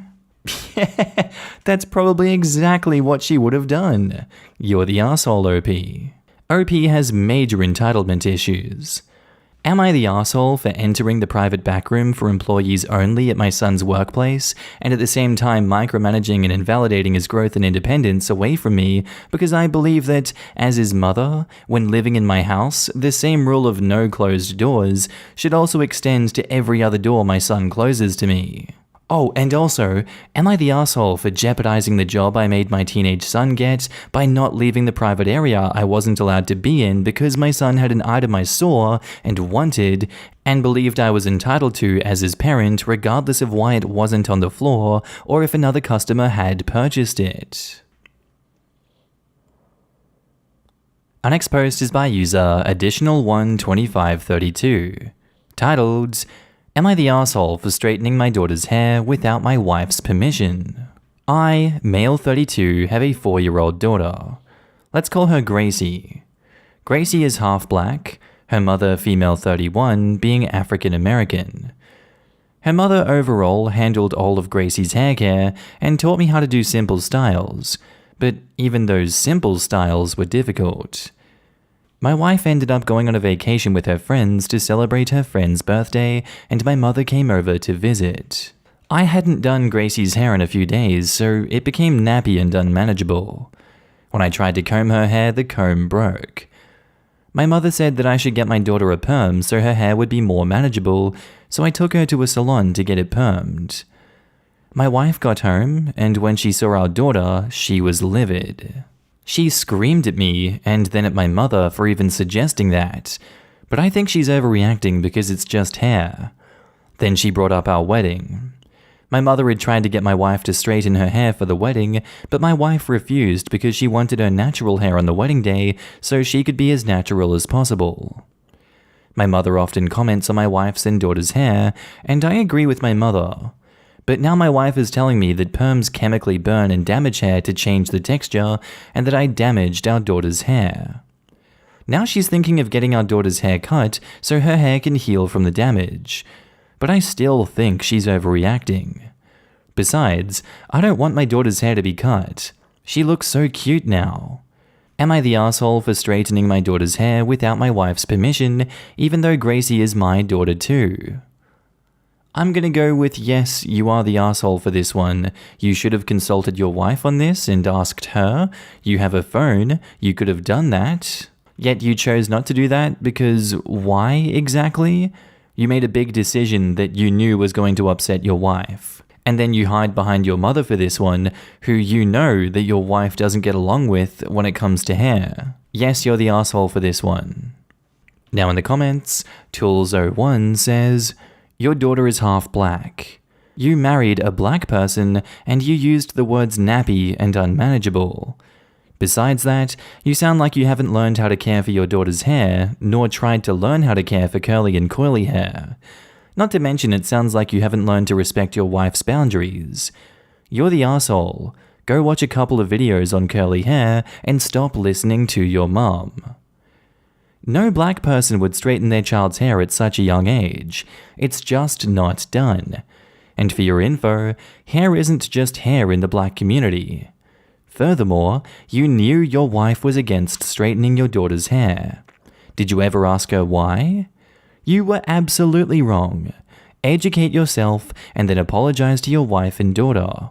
You're the asshole. You're the asshole. Huge one, in fact. Doing a perm of her hair at 4 years old? Are you out of your mind? It does chemically burn hair and can even damage the scalp through the chemicals, especially at such a young age. Such procedures should not be done on kids. On top of that, you just did that out of your own convenience without asking your wife, and maybe without even your daughter herself because you were too lazy to learn how to properly comb kinky hair. This being said, your mum gave you a terrible recommendation. She risked damage to her 4-year-old daughter out of her hate for hair structure. I'm sure you knew what she was doing. No older woman can possibly have no idea how a perm works. Quote, my mother had tried to get my wife to straighten her hair for the wedding. Your mother is clearly racist. Why would she try to force your wife to change her hairstyle that is not natural to her? Does she have a problem that your black wife has hair of a black person? Quote, I don't want my daughter's hair to be cut. She looks so cute now. Now? Does she not look cute naturally? And quote, my mother often comments on my wife's and daughter's hair, and I agree with my mother. Couldn't you do your wife a favor and marry someone to whom you're actually attracted to? Instead of disliking this, at least one specific trait, and agreeing with hurtful comments about how you don't like the hair structure over and over again. Can't you just get over it, love your wife for how she is, and tell your mother to shut up, which she should have ages ago? And there's a lot of edits back in the post, but I'm just going to read one because we'd be here all day. Edit, I've read the comments and came to a realization about my marriage and my wife, and now I just feel horrible. My wife has mentioned in passing about her childhood and was always vague about it, but after overhearing a conversation between her and my mother-in-law, I just realized how much I truly messed up. After hearing my wife's conversations about me and my mother, I realized that my mother is a bully and I'm just a drone and a follower. My mother constantly picked on my wife and I just stood by and blindly agreed because she's my mom. But that woman who I married is my wife, and I should have protected her from my own ignorance and my mother's ignorance. I'm cutting my mother off, and I'm going to apologize to my wife and daughter and start watching hair tutorials again. I'm also going to sign up for a hair braiding class when the pandemic is slowed down once more. God, I'm a horrible husband and father. When my wife is willing to talk to, I won't force her, I'll apologize, and if she wants to leave me over this, it'll hurt like hell, but I'll understand. I've just pushed her to the sidelines for so long, and I couldn't even see it. Our next post is by user Distinct Square 4063, titled, Am I the asshole for reaching out to my baby daddy's estranged father to tell him I'm pregnant, even though my baby daddy didn't want me to? I'm currently 4 months pregnant with my friends with benefits, who I'll call James.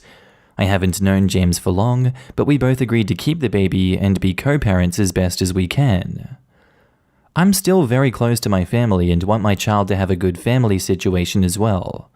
James is not close to his remaining family, his father Ben and sister Kathy, and has not spoken to them for 5 years. According to James, when he told his dad that he wanted to quit his managerial job in a Fortune 500 company and start his own business, Ben told him that he was a fool and didn't support him. The business struggled during its infancy, and James asked Ben for help. His family is relatively wealthy, but Ben refused and warned Kathy not to help. James's business has taken off and he's doing well for himself now, but never forgave Ben and Kathy for not helping. As far as I know, Ben never reached out to apologize to James. Kathy eventually did, but James didn't accept it. I told James that I understand if he wants nothing to do with Ben and Kathy, but I would like our child to know his grandfather and aunt and cousins. James, on the other hand, doesn't want Ben and Kathy to meet our child ever. He says he can support our child himself, but I told him it's not about financial support, but about our child knowing his side of the family. I decided that I'd reach out to Ben and tell him I'm pregnant, and that I would like him to be a part of our child's life if he wants to. It will be up to Ben to decide. I'm not asking him for anything anyway. Ben was happy to hear from me. He apologized and said that he would like to have a paternity test after the baby is born, but if all is well, he would very much like to be a part of the child's life. He invited me over for lunch this weekend so we can meet in person with Kathy and her family. He also told me to call him if I ever need anything, which I thought was nice of him. I'm not saying that he wasn't an asshole to James before, but I believe that people can change and become kinder, especially as they get older. I told James that I talked to his father and he got angry, saying that I had no right to contact his family without his permission. He says that our child is also his child, so he should have a say on who is and who is not to be in our child's life. I told him that I think I'm perfectly within my rights to contact the grandfather of our child, who is also my child. I am not asking James to talk to his father or go with me to lunch this weekend. He can keep staying away from Ben and Kathy all he likes, but I think it's crossing the line for him to tell me to stay away from Ben and Kathy myself. Am I the asshole? Now in the comments, Food Baby Baby says, You're the asshole. You're a massive asshole. What you did is an enormous betrayal of James's trust, and it wasn't your place to do so. James is right in that he does get a say in who is in his child's life. You should have kept talking to James about the issue, not gone behind his back. In the future, when James goes around you and does something you don't like, remember your actions here. Couldn't agree more. Plus, she's never even met Ben. All she knows of him is that he has a complete lack of faith in his own child. Doesn't seem like a quality that would make me fight this hard to keep him in my child's life. Something tells me that she has other motives, with a bunch of dollar and pound signs. No, it's because family is the most important thing. Every S is a dollar sign. You're the asshole. He's estranged for a reason. You went behind his back and thought that you knew better than him. So they're willing to treat their own child like crap, haven't talked to them in 5 years, and these are the type of people you want around your child? Huge asshole that overstepped boundaries. You have a good relationship with your parents and are blind that other families aren't like that. Edit to add, as others have pointed out, I wonder how much money is a factor in your decision. Ben wants a paternity test. I'd be pissed, and instead, OP wants to do lunch. You're the asshole. She wants access to the wealthy family, and the paternity test is part and parcel.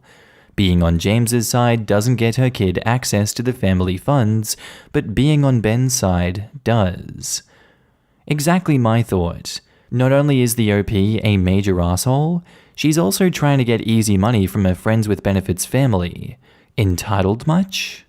And you're the asshole. You want to successfully co-parent, but the first thing you do is break boundaries and trust and go to people he didn't want you to? That's his family. It's his choice. I would be livid. You know what you were told about his family. There could be much more that you don't know. You screwed up and owe him a sincere apology.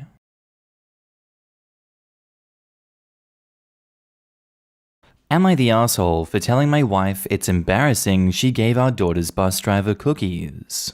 Some important details. My wife is very shy, but enjoys giving and is all gung-ho about showing appreciation to workers she assumes aren't appreciated or recognized.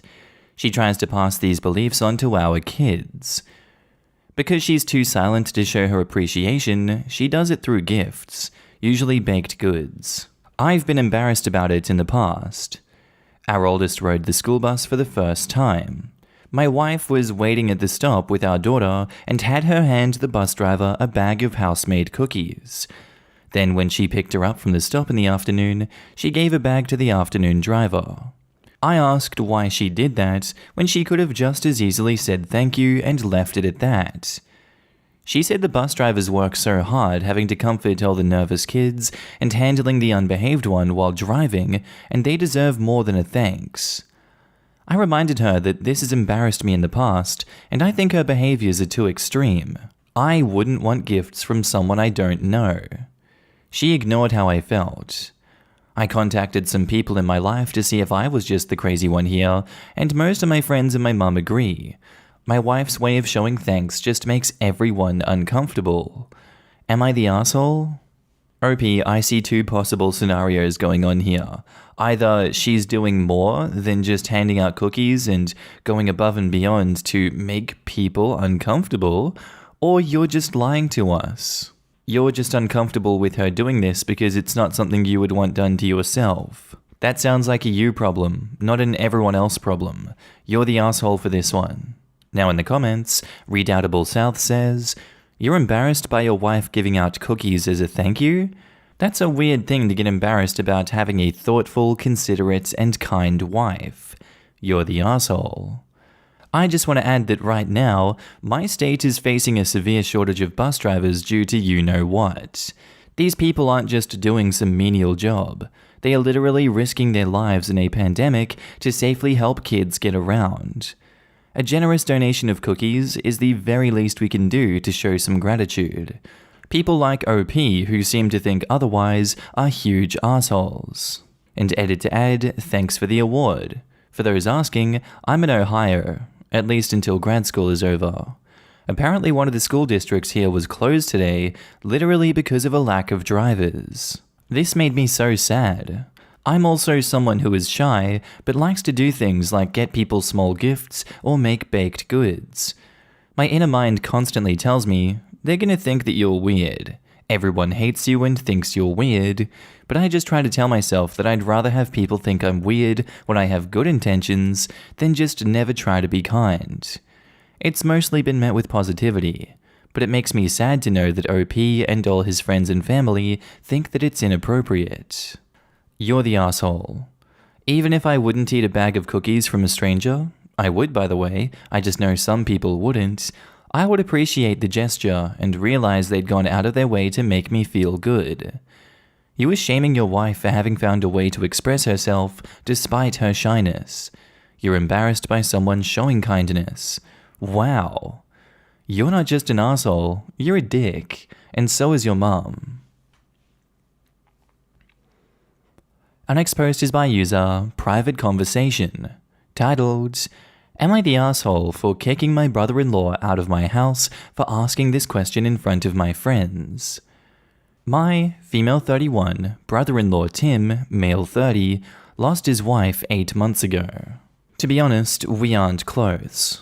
We've never been close due to his brutal honesty and his hurtful remarks to me all the time. He stopped paying rent to his former apartment because he doesn't work and asked to move in with me and my husband. I had reasons to say no. One of them is that I'm taking care of my 5-month-old son. It's hard, but with Tim's constant requests, like cooking for him, cleaning his room, and fixing stuff for him, it is 10 times harder. I tried to be graceful and suck it up, but he's becoming annoying, constantly commenting on my weight, saying things like, "Are you comfortable looking like that?" Or, "Wow, you've changed so much since you had the baby." It's annoying, but my husband asked me to let it go since Tim is grieving and isn't thinking rationally. Yesterday was the final straw. I had my best friends over for the first time after my son was born. We were in the living room chatting while Tim was asleep, as he sleeps till 4 p.m. He showed up later and sat with us and started taking part in the conversation. We were talking about being busy all day, and he interrupted me and asked, "So when are you planning on losing that baby weight? I guess you should take advantage of the last month of summer and get in shape before it's too late." I was in shock and dismay and embarrassed by my friends going radio silence like that. He doubled down by looking at me, waiting for an answer. I bluntly said, "Actually, I'm not planning on losing any baby weight anytime soon, unfortunately. But I am, however, planning on losing some dead weight that is you and your never-ending demands all day every day while I'm trying to care for my newborn." He told me to chill, but I got up from the couch and said I couldn't put up with this anymore and he had to pack and leave. He didn't think I was serious, but then he headed upstairs and called his brother. My husband came home after my friends left and called me ridiculous for kicking his grieving brother out over a question he asked. I said he embarrassed me in front of my friends and that I was done catering to his demands from cooking and cleaning while trying to care for my infant with no sleep nor self-care for myself, and this is how he treats me? He agreed, but said kicking Tim out would be cruel, nuclear, and unnecessary since we can work things out differently. I refused to discuss it, and then he said he had to go.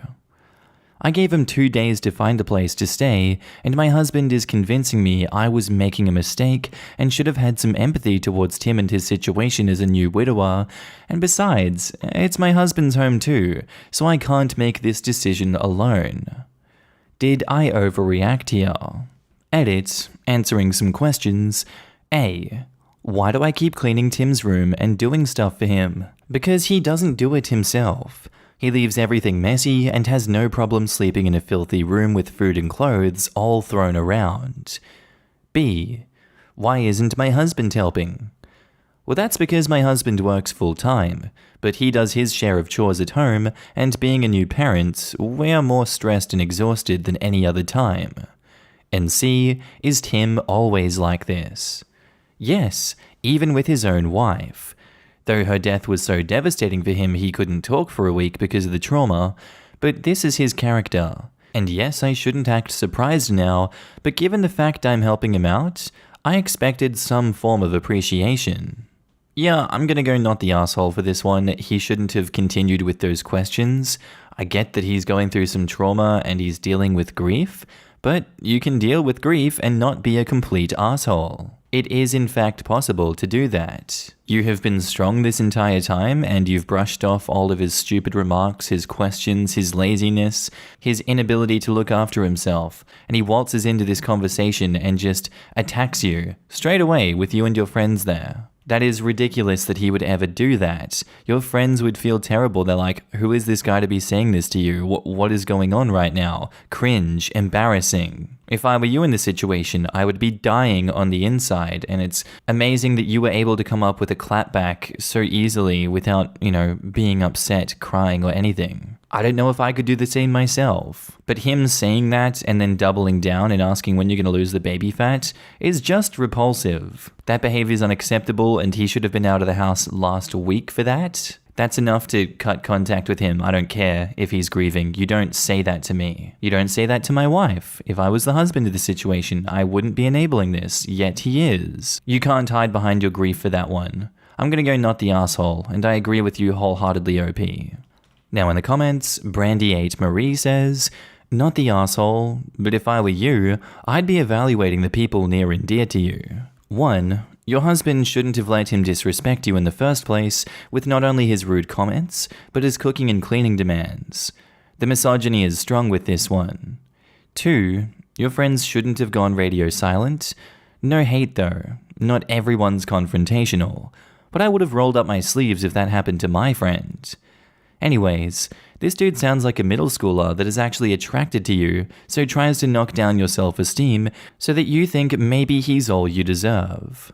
Sorry about the loss of his wife, but being an asshole widower doesn't make the asshole part any less prominent. Totally agree, mostly on the husband end. I think the friends could just be shocked and didn't want to overstep any boundaries, but I hope they reached out after. When I've lost someone, I get more clingy and cherish the people I have left, so the way he was acting isn't something that I would normalize. I can be a good friend, but I'm not getting into someone's family fight. Or maybe it's because I'm neurodivergent, but I've never understood this kind of logic. If someone has the audacity to be this rude in front of me, I will speak up in defense of my friend. Social norms be damned. Not the asshole. Tim is being a dick. And why on earth does he expect you to cook and clean for him? He's an adult and he should be doing that for himself. He doesn't work. He lives with you for nothing and he can't even flick a duster around or make some lunch? I'm tempted to suggest his wife faked her own death to get away from him. If he stays, he needs to do his share. Grieving is not an excuse to treat me like crap. Repeat as many times as necessary to your husband. Just kick brother-in-law out. He may be grieving, but that's not an excuse to demand that you act as his maid/chef and let him degrade you. He's vile. When are you going to stop being a freeloading asshole? Would probably slip out of my mouth. Not the asshole. Our next post is by user Coffee A through Y, titled, Am I the asshole for policing my wife's caffeine intake? So my wife and I are in our 30s and have been married for 2 years. My wife frequently likes to have a cup of coffee in the evening, around 2 hours before going to bed. I have observed that this makes her settle into bed more slowly. I've mentioned this to her many times. She has a chronic pain condition which is probably impacted by the caffeine intake, making it harder for her to do routine things and leaving me to pick up the slack. When I've mentioned it, she says her doctor does not believe caffeine intake affects her condition. That's not really my point. It's more about her overall health being impaired by less restful sleep. This week, I decided our household should be coffee-free and discarded the coffee machine and pods. I told my wife that if she'd like to drink coffee, she should get one from the cafe on the way to work. This is not a financial hardship, and I rarely drink coffee in the home anyway. My wife has been very mad at me for policing a habit that she enjoys and considers harmless. I noticed she's gone to bed more smoothly since the coffee was left at home, but as she continues to be angry and short with me, I'm beginning to wonder if I went overboard. Am I the asshole? Yeah, look, I'm gonna have to say that you're the asshole for this one. I get that you want to help her, but doing this without talking to her about it was not the way to go in this situation.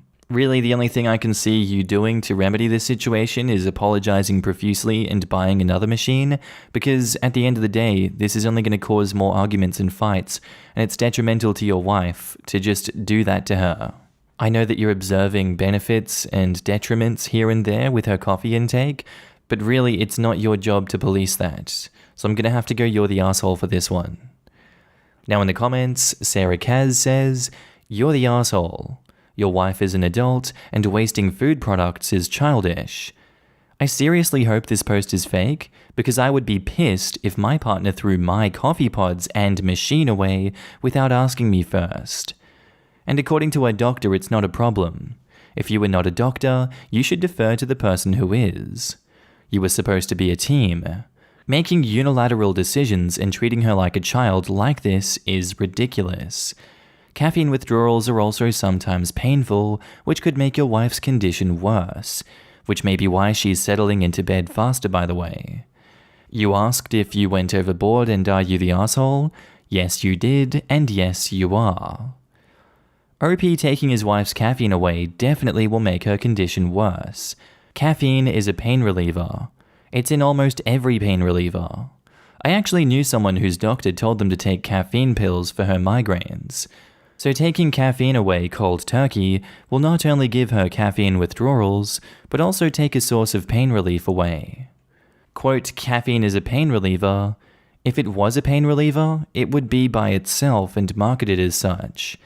Caffeine can help pain reliever drugs work more effectively. That's why it's in a pill with them and not marketed separately.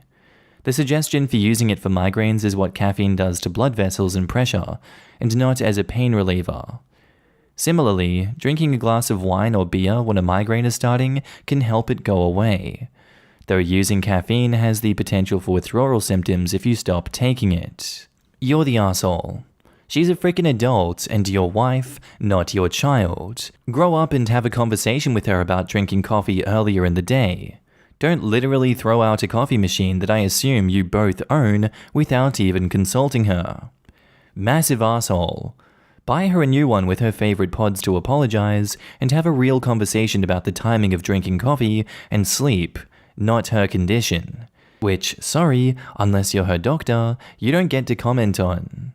Geez, I'd do almost anything to get my spouse to quit smoking, but I can't imagine a time when it'd be appropriate for me to go and throw away his cigarettes. He's an adult who makes stupid decisions, and it's not my job to police him. And I'm guessing your spouse's doctor doesn't tell them smoking is perfectly fine and isn't harming them. Even if you did something that rude and disrespectful, theoretically you'd have a doctor's support. Except that going cold turkey through nicotine withdrawal is pretty horrible, so even your spouse's doctor might advise against such a step. JFC, I can't wrap my brain around acting like that with a spouse. And our next post is by user Shadowed in Scarlet, titled, "Am I the asshole for not wanting much to do with my unborn sibling?" I'm 26. I spent my teenage years babysitting for my younger brother. I dropped out of college to care for my mother while she was physically disabled, and through many really bad bipolar moments, I currently care full-time for my other brother who has severe autism, but is trying to learn independent skills to move on to independent living. My moments of on-off care from the ages of 15 to now have prevented me from developing friendships and relationships because I find myself very housebound and only able to go out for a few hours in between meals and not allowed anyone around as he doesn't like visitors. I've always said that my brother will be the last person that I care for. I don't even want my own kids because I'm fed up with having to devote myself to someone else's needs. After my brother, in what I can only imagine is still 10 years away, I want my life to finally be mine. Then my mother, at 48, tells me that she's pregnant. She's admitted on keeping the baby and expects emotional support and for me to be a big part of the kid's life. I told her no, I probably wouldn't be, and that I didn't really care to play a neutering or caring role in anyone else's life again. I don't want to do the big sister thing again. I want out. I've been called ungrateful, selfish, racist because the kid would be mixed, heartless, and abusive. I get that having a baby is hard, so maybe I should have been nicer, but it's not my choice. Am I the asshole for not caring for my new siblings like I do my others? Edit, a lot of people are asking for the baby's father. They were dating, but at 56, he's made the decision that he really doesn't want a baby and walked away when they couldn't agree to an abortion. As far as he's concerned, he's had his kids, he's got 2 grandkids, and he's not interested in being a father again. Unfortunately, he was misinformed by my mum about birth control and fertility. The dad to me and my brothers is unknown to any of us. Yeah, look, you're 26 years old, OP. You don't have to go and look after these people. That's what state programs are for. And by the sounds of things, I think you're in America. That's just where most of these are posted. It isn't, and it shouldn't be your responsibility to care for another baby and your autistic brother while all of this has been put on you your entire life. She's 48 years old, and the father doesn't want to be in the picture. You don't have to be in the picture either if you don't want to. Go and live your life, I say. As heartless as that is to a lot of people, you're not morally obligated to stay there, and I don't think you're an asshole for leaving. So go and do that, not the asshole. Now in the comments, Attitude Remarkable 87 says, definitely not the asshole. It sounds like it's time for you to break free and have a life of your own. Did I understand you to say that you feel committed to caring for your brother for the next 10 years? Sorry, no. That's not your responsibility. That responsibility falls squarely on your mother. You say you cared for her when she was disabled, yet she finds herself healthy enough at 48 to have another child. Please extricate yourself from all of this and start anew. Go back to college and start your life, for real this time. I'm rooting for you. And don't forget that at a maternal age of 48, chances are the new baby will have issues as well, especially since one child already has severe disability. Not the arsehole. My heart goes out to you, OP. Please don't give in to your mother. It's high time that she acts like a mother. She's 48 for frick's sake. And what exactly does OP have to be grateful for? Grateful for dropping out of school and becoming an unwitting carer? The mum should be the grateful one for having support. The rest of the quote is just pure nonsense and a pathetic attempt to guilt trip her own daughter. Not the asshole. Honestly, this environment sounds so toxic. You wouldn't even be the arsehole if you relinquished responsibility of your current brother.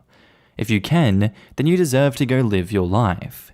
If your mother can't care for your brother, she shouldn't have another baby. Yes, this. I have compassion for your brother, absolutely, and his care is not your responsibility. At all. You are not his parent. You are not ethically responsible to continue to give up your life to act as a substitute parent. A role that you never chose. Not the asshole.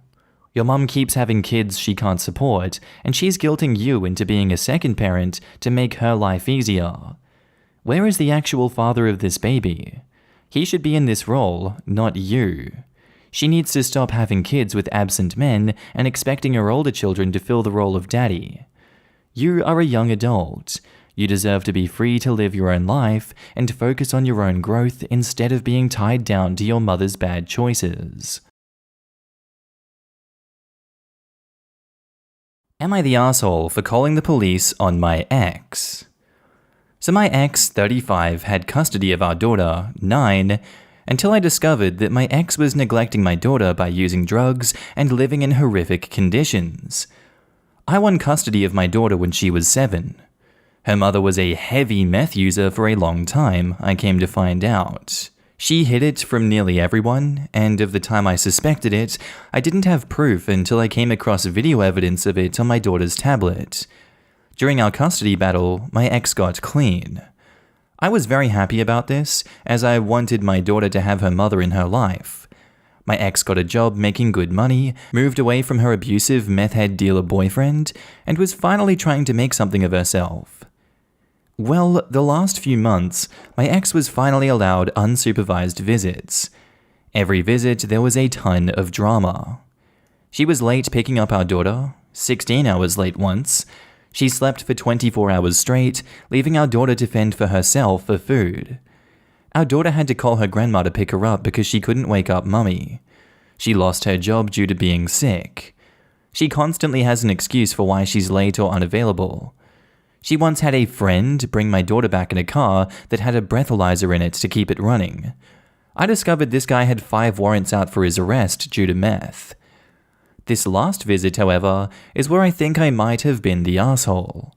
My ex was 4 hours late picking up our daughter, yet again, and then had a 2-hour drive back to where she lives. I checked my daughter's phone GPS to see if she had made it to her mother's safely, only to discover they weren't even halfway there yet.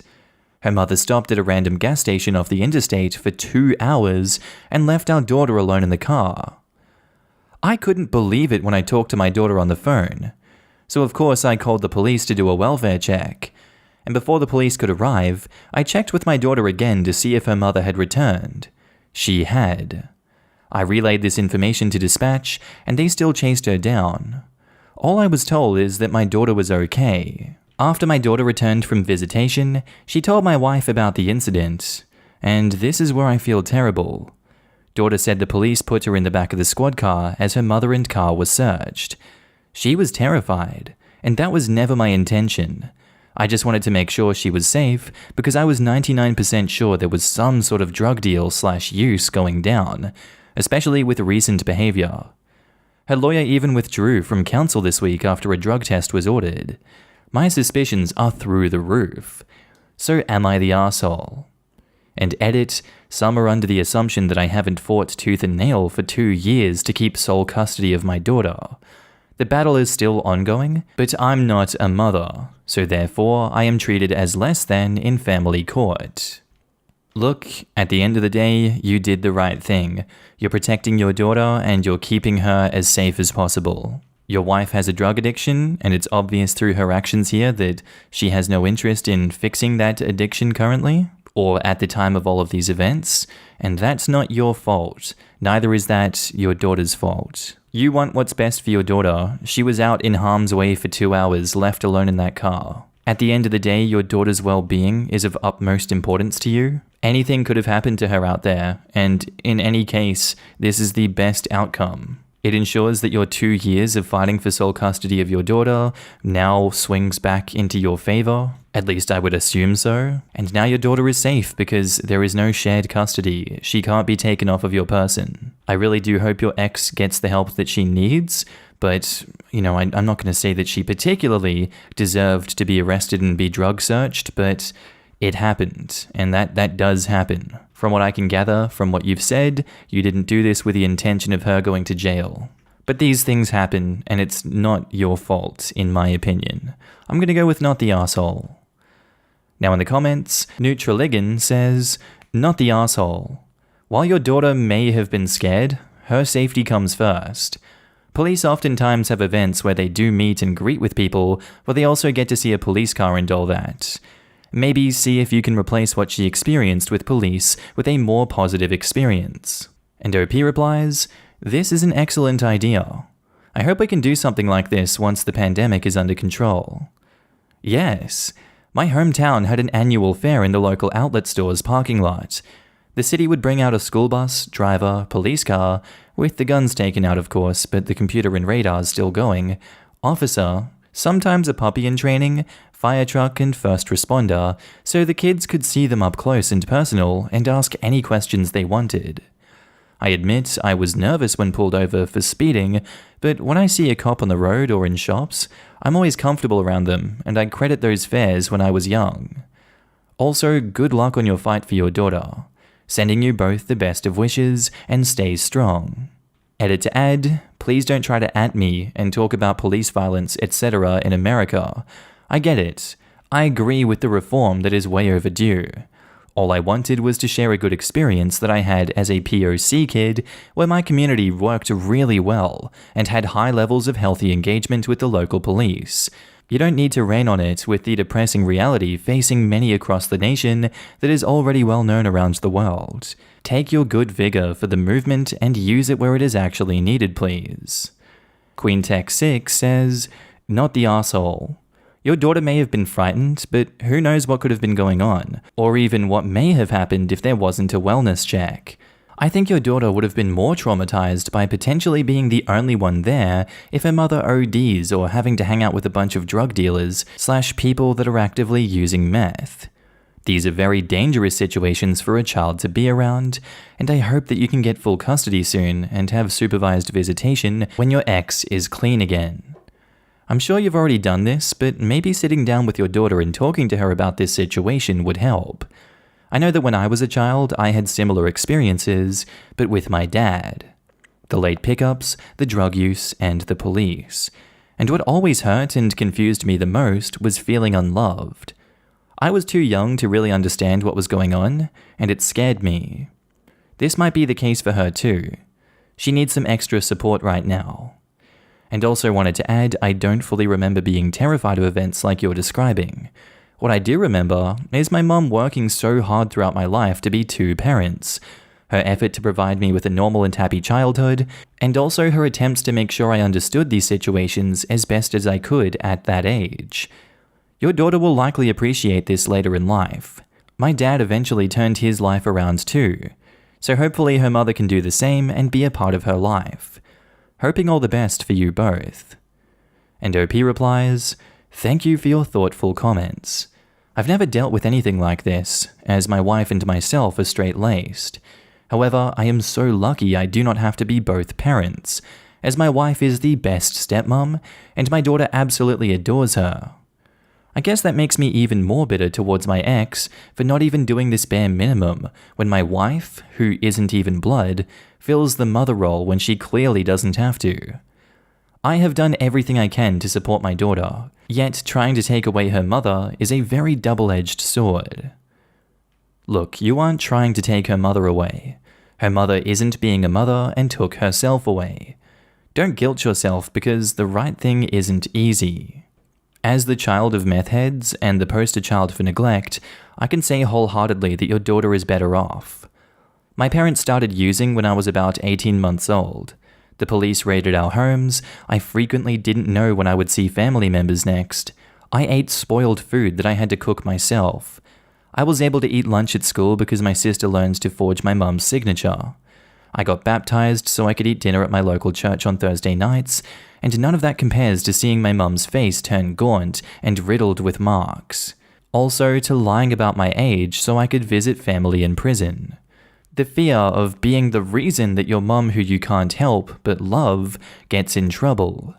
Telling people everything is fine so you don't get taken away.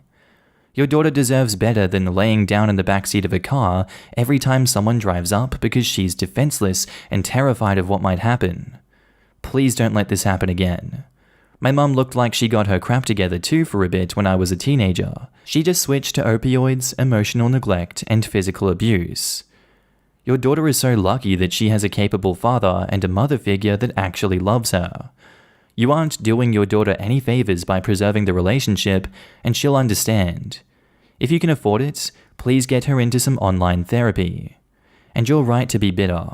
Your ex will cry and tell you and the judges that she's trying her best and she loves her daughter so much. It's fake. She might care for her child, but she'll never come first.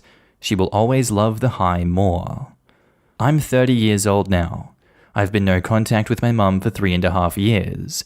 I'm about to have my own baby, and the only good thing to come out of the 25 years of abuse and neglect I suffered is the drive I have to be the kind of mum I wish I had. And OP replies, "Your comment really hit me hard. The things you're saying I see in my own daughter. Her refusal to tell me anything for fear of getting her mother in trouble. When my ex got clean after the initial case and adjudication of neglect, I was sincerely hopeful that she had gotten her crap together. Like I said in my original post, she had a good paying job, she was clean, hair follicle tested, she dumped the POS drug dealing boyfriends. Her supervised visits with my daughter mostly went well. Of course, I always had a fear that she would fall back into bad habits, but I didn't think after fighting me for 2 years in court that she would relapse now that she won unsupervised visits.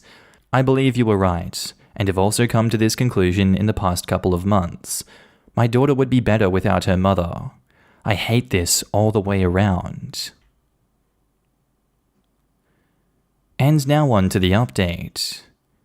So it's been since December when the initial drug test was ordered for my ex thanks to the events of several visitations and the situation she placed my daughter in, who is 10 now. The second court date, when my ex failed to show or present a drug test, the court ordered my ex's visitation rights to be suspended until she could provide a negative hair follicle. By the third court date, the judge decided to place a no-contact order on my ex, which was a huge relief. My ex failed to show to the other 5 court hearings after, so it was decided her failure to take a drug test will now be considered a presumptive positive. In the meantime, my lawyer filed a motion for 100% legal custody, as I already had physical, of my daughter, and give my wife power of attorney over my daughter. This was just granted yesterday, especially with an expert witness, my own daughter, testifying against her mother, which I honestly never thought she would do, and my own testimony. My daughter's mother has been MIA since the beginning of December. The last I heard from my ex-mother-in-law, she couldn't even afford to have her electricity turned on.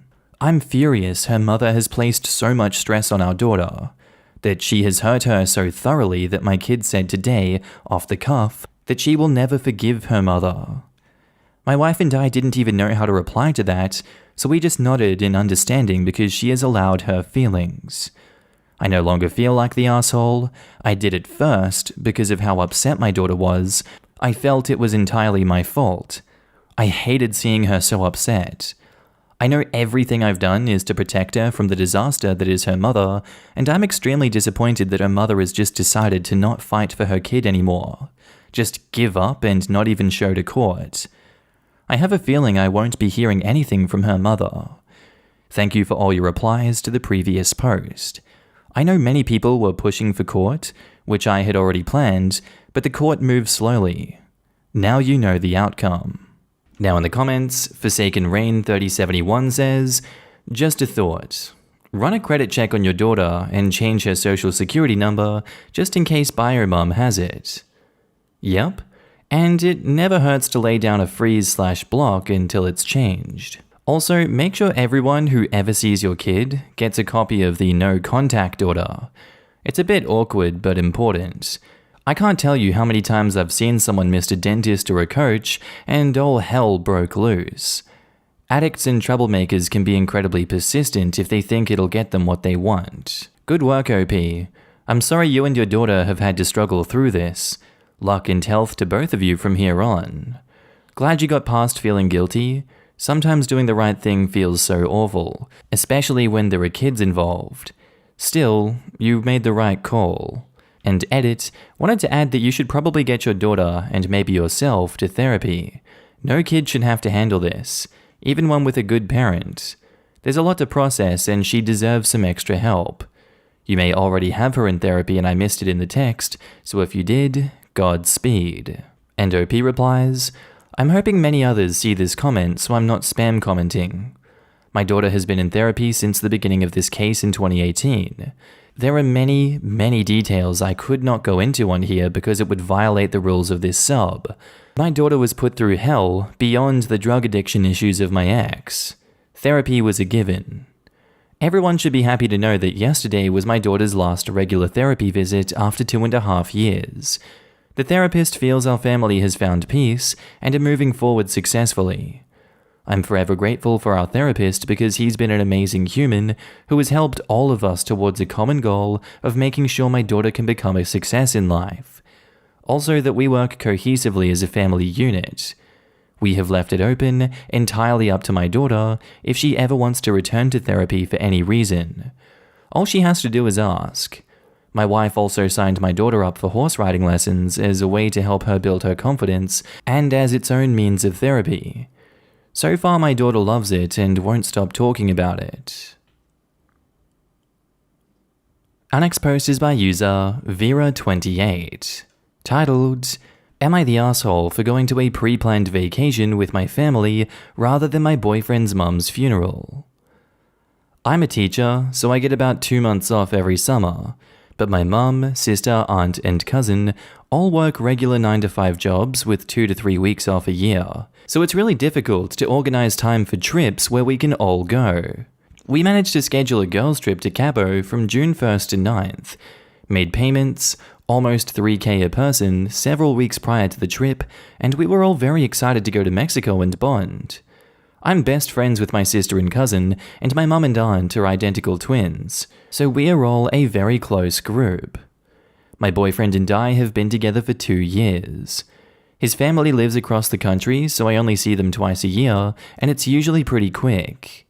No real one-on-one bonding with anyone in his family, but we're all definitely friendly with one another. We like each other's posts on Facebook and Instagram, and send happy birthday wishes. Stuff like that. A few days before we left, my boyfriend's mum passed away unexpectedly. I spent days attached to his hip, supporting him, wrote the email to his work explaining what happened, cleaning his apartment, making sure he ate, called his dad and siblings and expressed my condolences, booked his flight, helped him pack, etc. He asked me to go to the funeral with him. I felt so bad about telling him no. I hardly knew his mum and feel like I already committed myself to the trip with my family.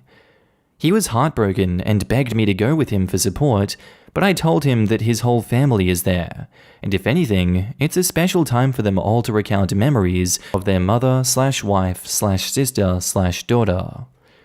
He asked if he gave me $1,500, could you go on the trip sometime later? You have 2 more months off. I know you won't get some deposits back, so I'll give you this money. And I honestly felt so bad. But the thing is, it's not about the money. Although obviously as a teacher, I'm not swimming in money, but it's about how this is the one time a year that the women I'm closest to can go together. My mum and aunt told me, we want you to come with us, but it's ultimately up to you. Whereas my cousin and sister were like, you should definitely come with us. It'll ruin the trip for us if you're not there. Just come, etc., etc. My boyfriend was upset and left mad at me. I called/texted a bunch, but he didn't respond until days later. Anyways, I went to Mexico and came back on the 9th, and things have been weird with us. Sometimes he's really close with me like usual. Other times I can tell he's mad that I didn't go with him. He said he's not furious at me, but just disappointed and sad that I chose to go party instead of being there with him. He says he would have dropped anything for me and keeps emphasizing that I have 2 months of vacation, but he doesn't get that no one else in the group has that kind of vacation time. I really couldn't reschedule. Now in the comments, MJ's Bunny says, bloody hell, yes you screwed up. Your boyfriend's mother died. Not his neighbor or friend or co-worker, his mother. And as his partner, someone who allegedly loves him, you should have been at his side at this funeral. Your family have come off as incredibly selfish here, so I can see where you get it from. My mother would have been like, goodness, of course you have to go. How on earth were you able to enjoy yourself knowing that he was more than likely having a difficult time? Yes, he would have had his other family around him, but he clearly wanted you to be there. And I can guarantee that the rest of the family weren't impressed with your decision, and it was 110% discussed. Where's X? Why didn't she come? She's in Cabo? Eh? And the fact that he even offered to reimburse you for some of your outlay shows how badly he wanted you there. But you chose other people over his needs. In addition, you went with your mother, which would just remind him that he doesn't have a mother anymore. Personally, this is a deal breaker, and I would break up with someone over this. Imagine if the shoe was on the other foot. Your mother dies and he's like, soz, but I'm still gonna go on the bros holiday. We cool though, right? How utterly selfish and self-centered of you.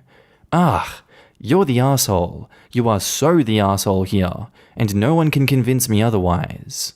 Holy crap, this, 100% this. I've been with my significant other for almost 2 years, and no matter what I had planned, I would drop it in a heartbeat if this happened. All OP seems to care about is her trip. There'll be other trips. This is so much more important than a holiday. Sweet gentle Jesus, OP, you're the asshole. You're the asshole. It's a lot of money to spend on a trip and lose, but your boyfriend's mother died. It doesn't matter how much you knew her. He's your boyfriend. On top of that, he offered money back for your expenses.